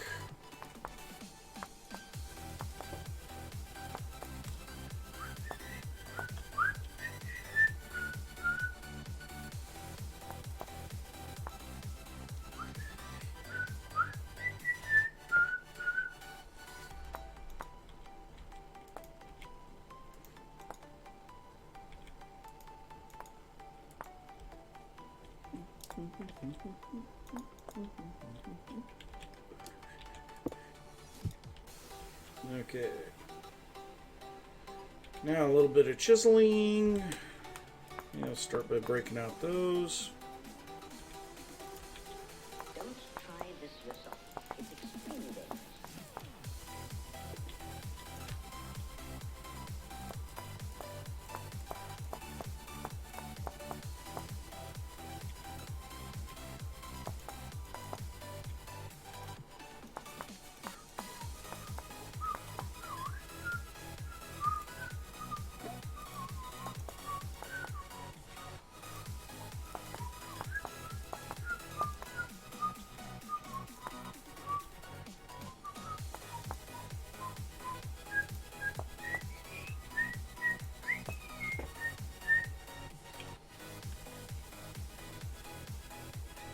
Yeah, that definitely looks a lot better than...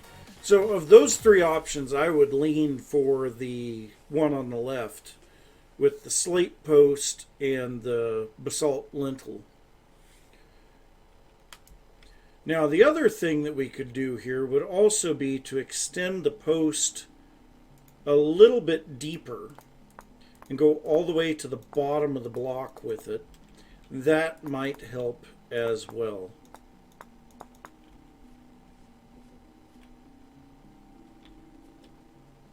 It does help, very much so. Makes it feel more complete. So yeah, I think this is the winner to me. Would be to go with the slate on the post, basalt on the lintel, run the post all the way to the ground. I do think that means I gotta go quarry some slate, which is fine. But let's go ahead and head back to Aura Fury. Oh, gotta stretch.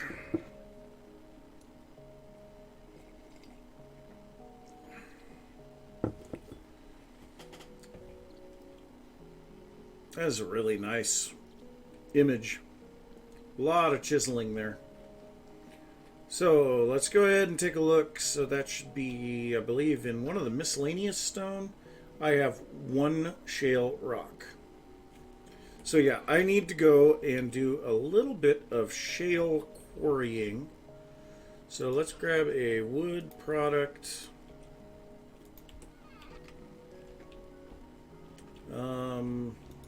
Just start putting some of this stuff back away. So we've got sandstone. Wow. The server is lagging horribly.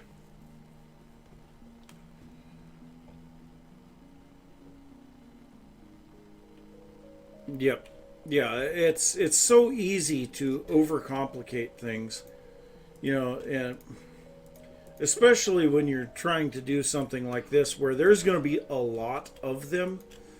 I want to really be careful how much detail I put into this stuff. So we do have some dark mud bricks, and I may actually make a building or two out of the dark mud bricks. I don't know. We'll have to see. So soil and path, we'll drop that stuff in there. Throw that in there. Actually, we don't even need the chest. And then blue clay, wrong one. We're on the bottom chest. Okay. So we have a tin bronze pick. We don't need to be taking some of this stuff with us. That can stay here, that can stay here. The rest of it we're going to take. Alright. So let's grab a little bit of food. At least the TL that we need to go to get to the shale is really close. So we'll be able to get to the shale, get our rocks, get back here, and swap it out. And I think it'll look a lot nicer than the wood. Oh, stupid cat! That cat is outside my window. That stupid thing.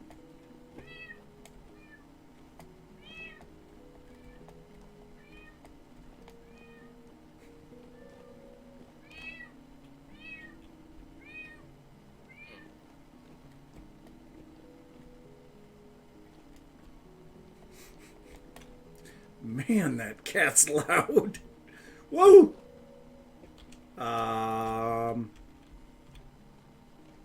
Actually, I haven't been down there. You know what?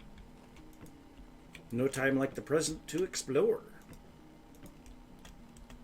What is down here? Anything? Saltpeter?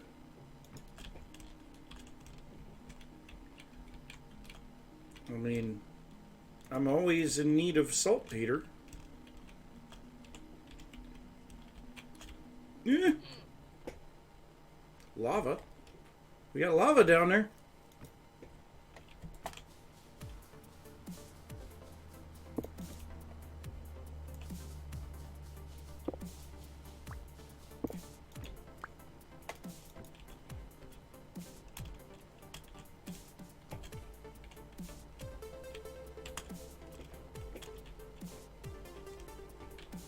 Just want to see if there's anything down here more than anything.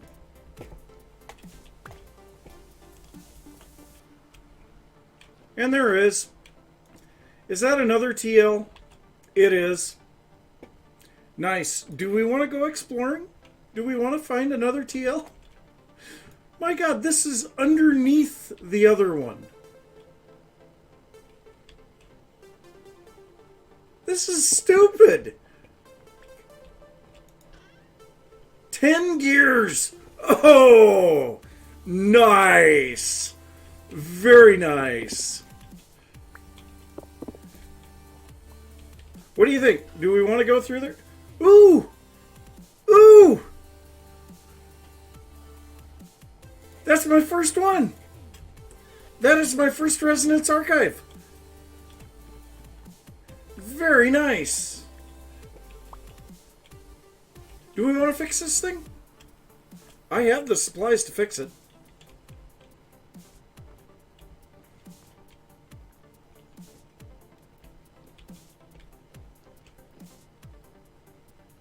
There's another one further down. Okay, well, let's mark this one.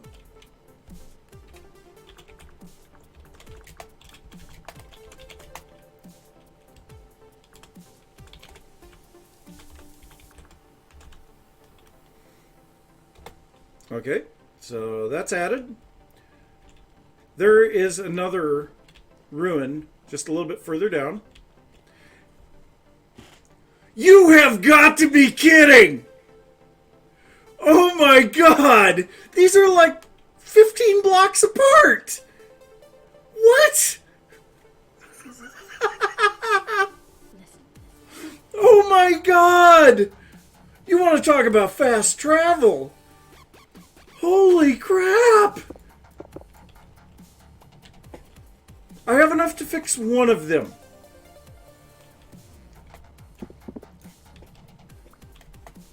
I need more gears.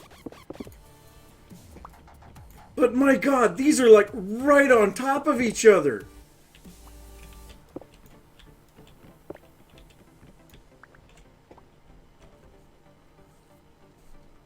Oh my god! This is stupid! Add another translocator. What do we got here? Poor bismuth. Okay.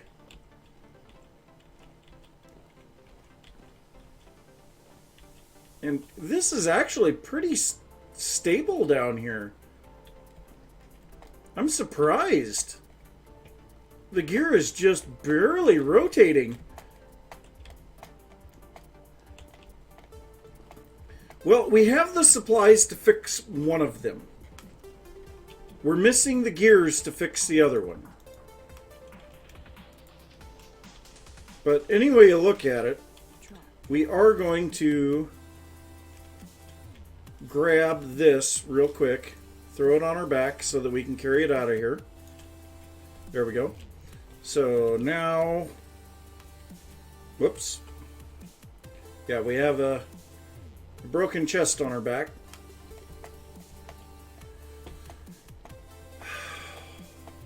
That's just insane. I mean, those things are...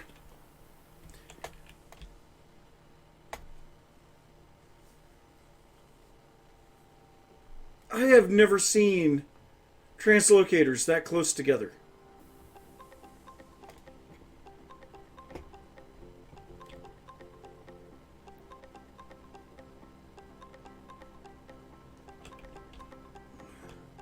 That's insane. So which one do we want to check first? That's my question.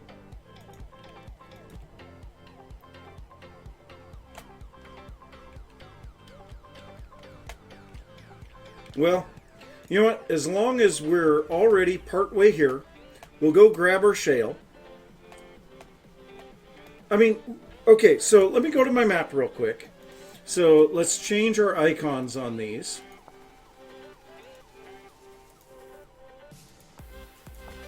So, translocator, translocator, translocator, translocator.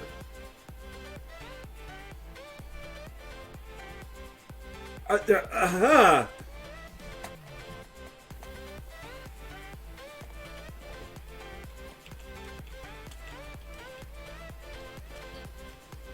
Okay, well, we'll go through this one. This will take us through to the shale. I still have a lot of chests to remove here.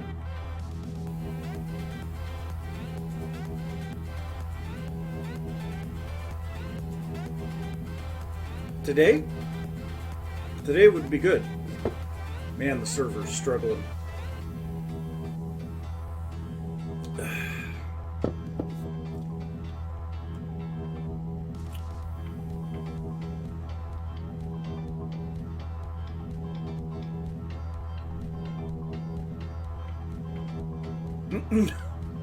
Wow. Try again.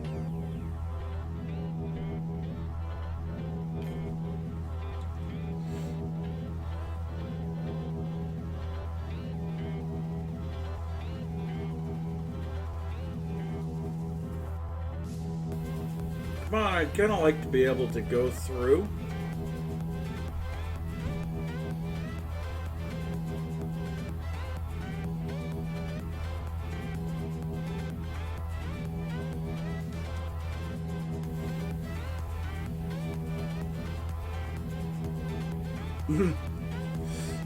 Yeah, I get sucked into that kind of detail too. It's one of the things that killed one of my Minecraft series because chisels and bits. Hey! Finally! Wow. Okay, so we've got slate here. Was it slate or shale? It was shale that we were needing. So the shale is above. So if we go up above, we have a layer of chalk on top of the slate, and then shale on top of the chalk.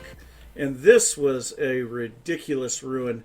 I accidentally broke one of the rotted tapestries, but yeah, this was an insane ruin.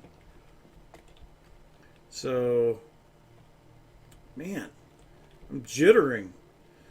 The server doesn't like me at all at the moment.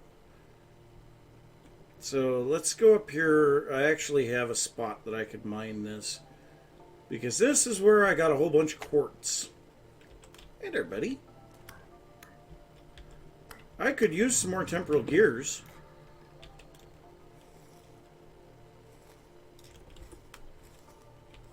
Nope, no temporal gears. Okay, so we actually have a bunch of blocks here that are almost ready to be quarried as it is. I'll take some quartz. Yeah, I'll always take quartz. Okay, so go underneath these. I guess. Yeah, we'll just do the normal quarry deal.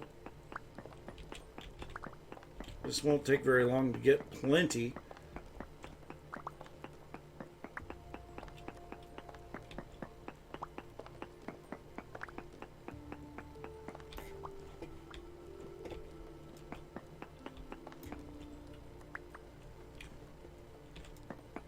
This is such a pretty song.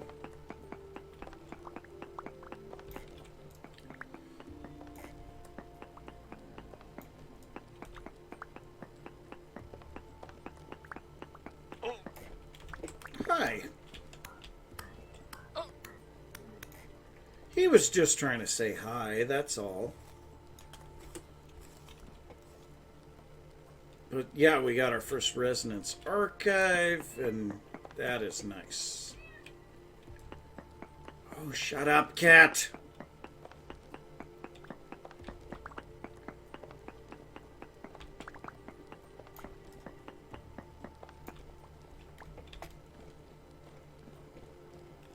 Got plenty of shale stones here, too. Yeah, this is where I want to be digging through. So get a little bit above.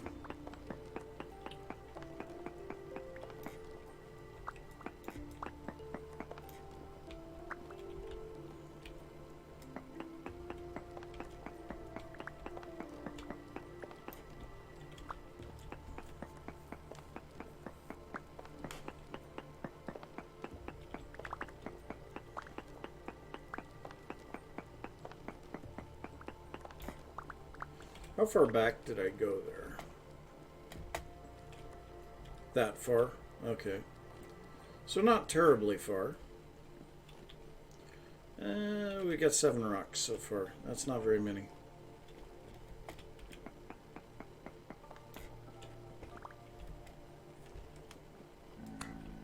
But we are killing drifters.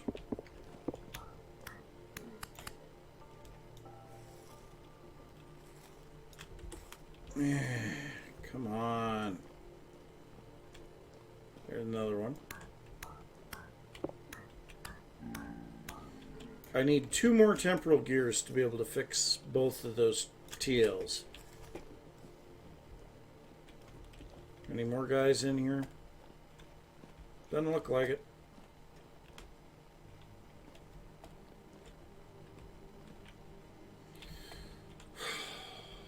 Sadness.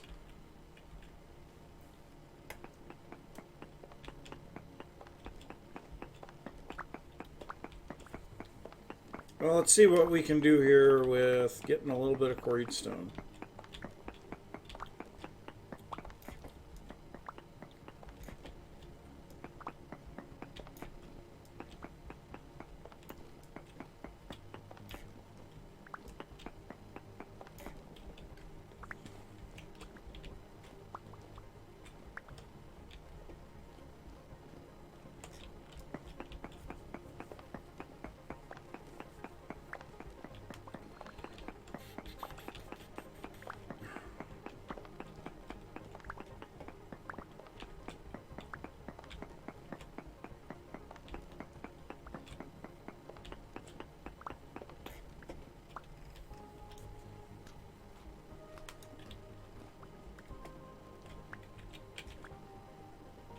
13 so far now. There's the end of that. Oh, I hear you.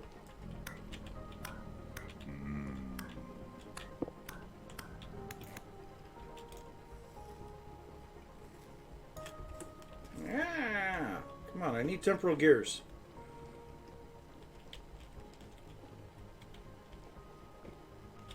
Where's my...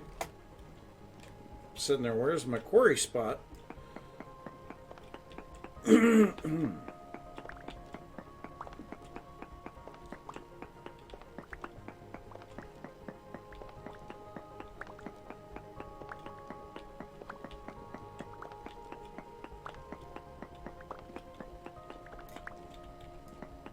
we're going to have more than a few shale rocks now.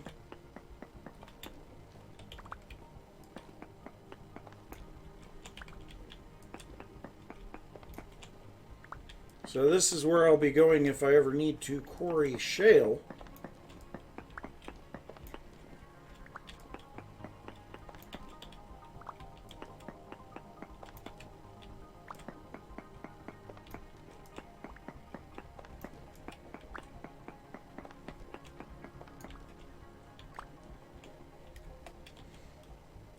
We're at 16.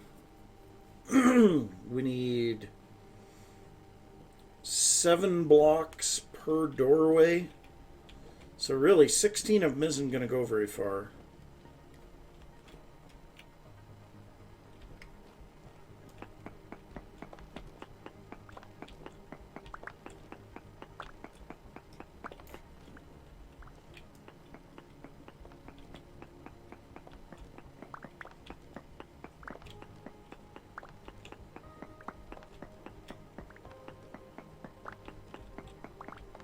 Now, to be fair, this is definitely something that I could do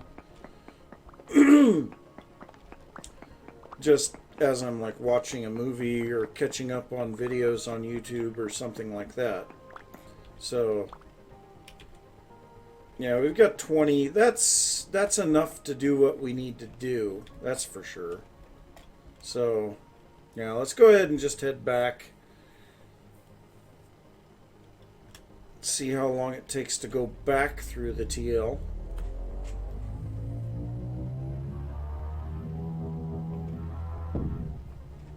Not quite as bad going back. And I think I've explored everything down there. It was just those deep vertical shafts that I hadn't gone through yet. Which I should have. This isn't the way out. Is it? Maybe it is. Yeah, it is. So that one I've gone down, and that's where the other TL is, right there. So, I mean, yeah, all 4 of these TLs are really close together. I could have one big entrance going to all of them.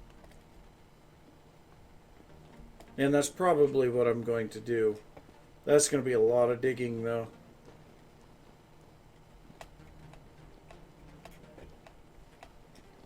Make a really nice looking area down there. Yeah, I think that would be really nice.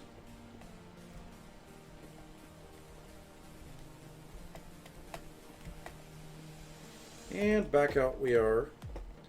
And there's still a bunch of this cave area that I need to explore. Like, I think going straight down in that hole, I haven't done that yet. And who knows what's down there? Probably more TLs.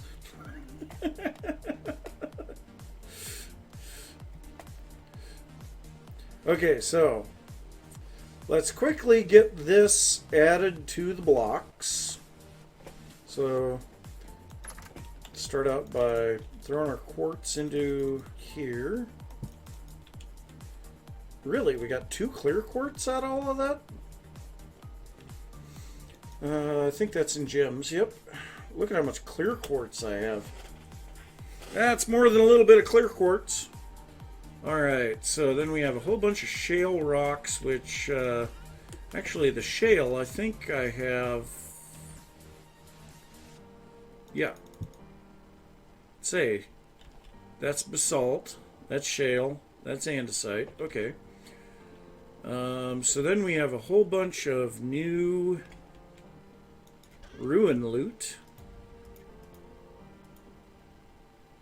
Oh, really? We can't even fit the resonance archive in there? Well, you know what? We do have that.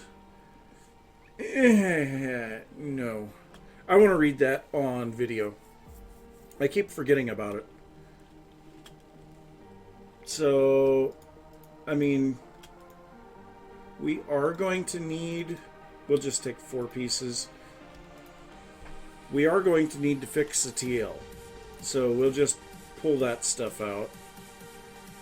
So, burned out torches, miscellaneous junk. There we go. Okay. So now we need to grab the chisel.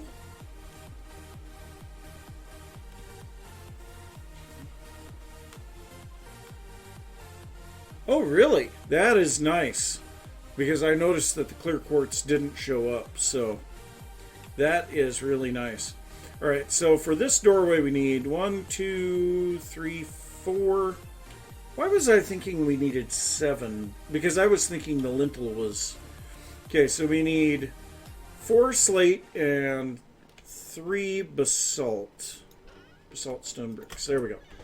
Okay, so let's take a look at it here. So we'll go 6 of these. And then 8 of these. Right? So run across these with the chisel. Pick them all up. But yeah, see the amount of time that it takes to break one of these chiseled blocks, it's just annoying.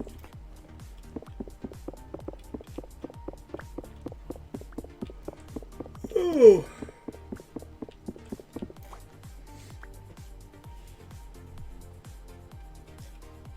Well, we have exceeded 4 hours. So these 4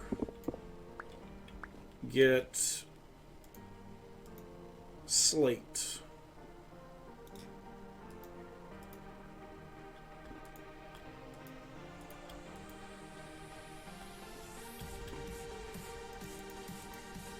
Slate shale, not slate. Okay.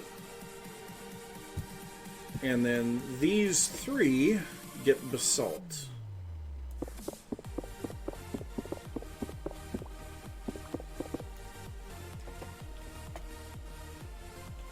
Did I get... There's the 3rd one. Okay, so these we will add basalt to. Place all of these back up in there. There we go. Okay. Chisel. Now, chisel. So we want to remove a 4x4 on all of these.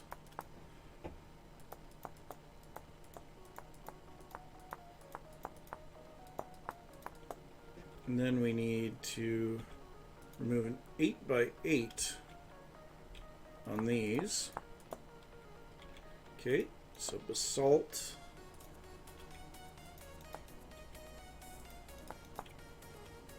And then on these, we're going back to shale.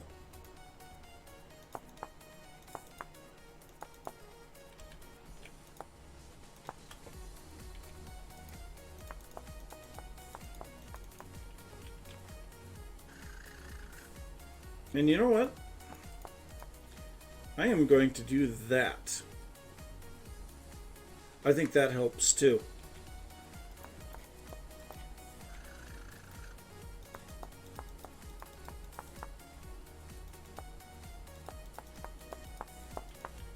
There we go. Yes, very much so. That looks much better than... So if we come over here to this one, it looks nasty now. It looks absolutely horrible.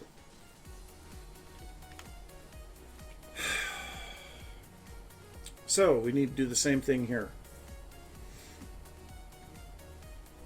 Well, honestly, I think what I'll do, I will throw the gears back down. Yeah, I've got gears sitting in a house as a decoration. Call me weird.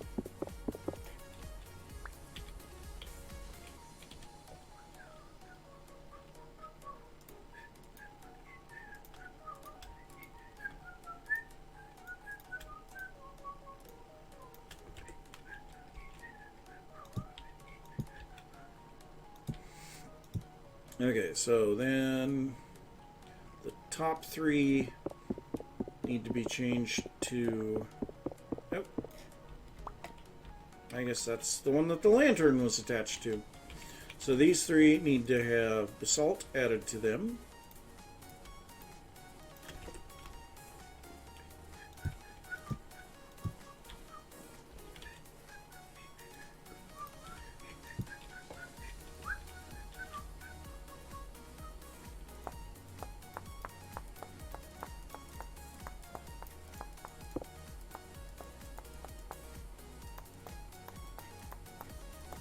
I think doing that extra little bit of chiseling on the cobblestone there makes a huge difference too.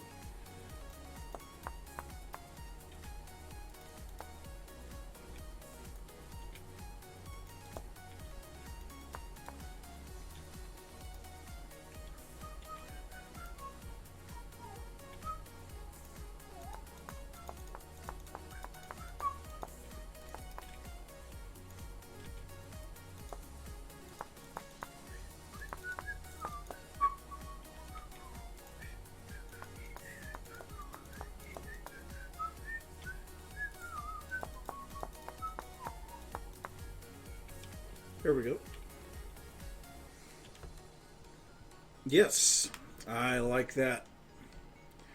Especially here where the entire post and lintel is exposed. I think that looks really nice. Awesome. Very, very awesome. Okay, let's grab a bite to eat. Bite to eat. Bite to eat. Bite to eat. Bite to eat. Bite to eat. Bite to eat. Bite to eat. Bite to eat. Bite to eat. Bite to eat. Bite to eat. Okay, let's see how the pigs are doing. Pigs and sheep, I guess. They're hiding from the thunderstorm. Is pregnant. You're not quite pregnant yet. Neither are... No, you are. You're not. You are. You are. Okay, so we've got some pregnant pig... Or we've got all pregnant pigs and 3 pregnant sheep. Not bad. Yes. That definitely helps. So... yeah, I'll probably want to do that again on this one. Or maybe we could try with some different materials. Because, you know, we do have some other stuff available. Honestly, I think sandstone and claystone would probably look pretty good there too.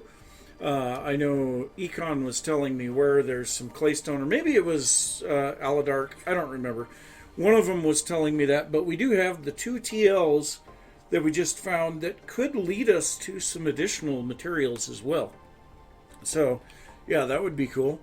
So the other stuff that we have available, I am not going to be using the bauxite rocks for anything there because they just, you know, they don't have the look that I'm going for.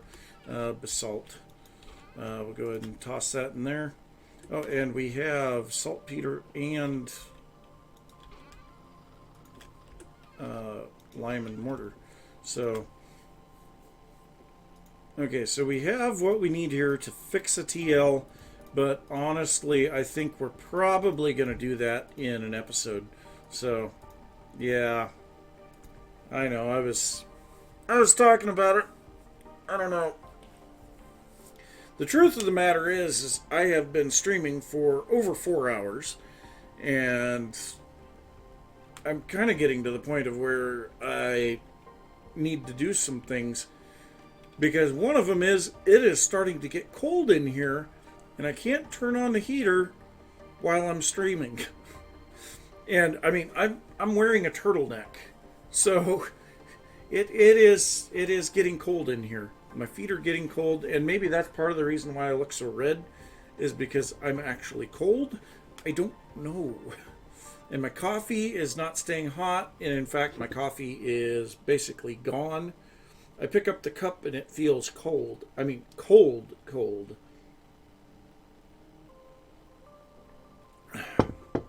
Like it's been in the refrigerator cold. Ugh. Yeah, I am definitely getting cold. Let's see here. What was... Oh, I was looking at what kind of materials we have. So, the miscellaneous stone. We could also do slate. Like slate and shale. That might look good.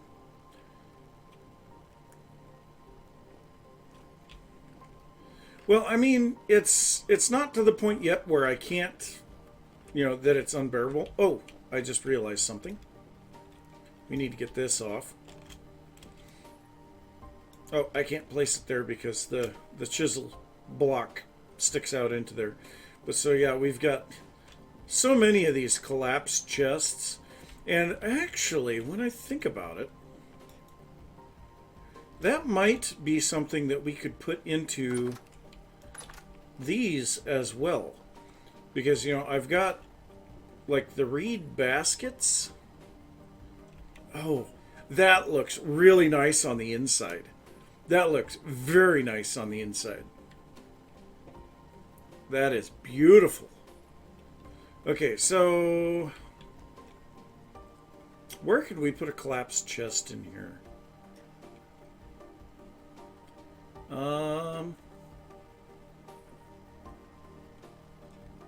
Yes, the crates and barrels are from a mod. It is the I want to say the more crates or something. I can't remember what mod these are from. Let's shift H on them. Yeah, it doesn't say what mod they're from, but yes, they are from a mod, and it is a great mod. I would very highly recommend using this mod pretty much all the time. So, what was I gonna do? I was wanting to figure out where to put that chest. So the collapsed chest definitely feels like I should be able to put it in here somewhere.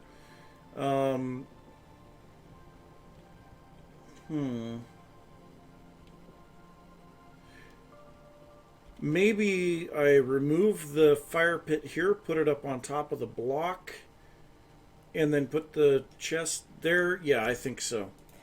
Let's do that.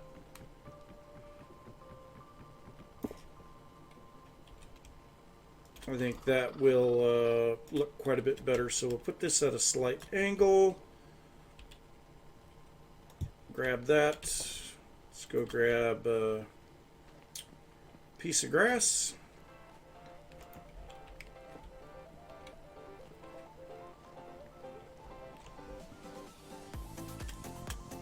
Then we'll throw our pieces of wood on here.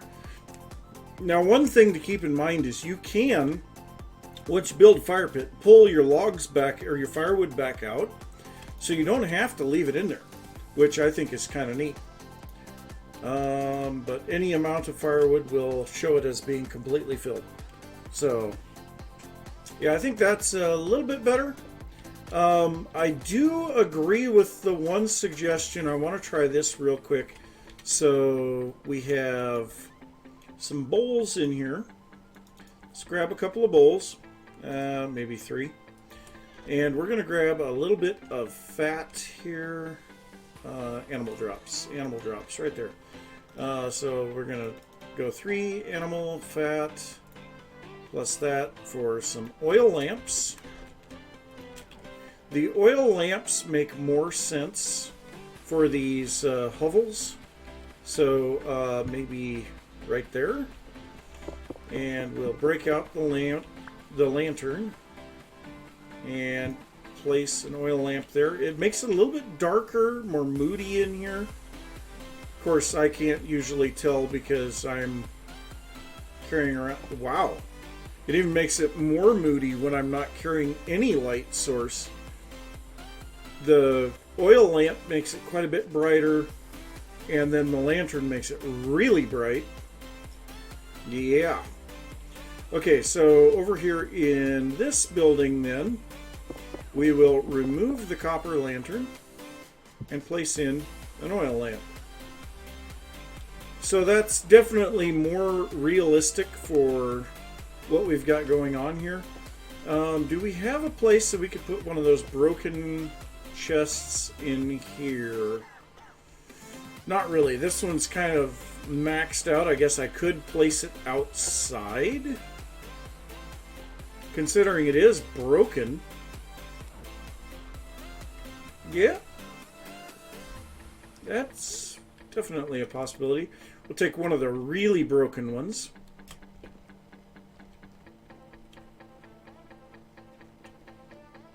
That way it looks like they had it outside and the weather got it.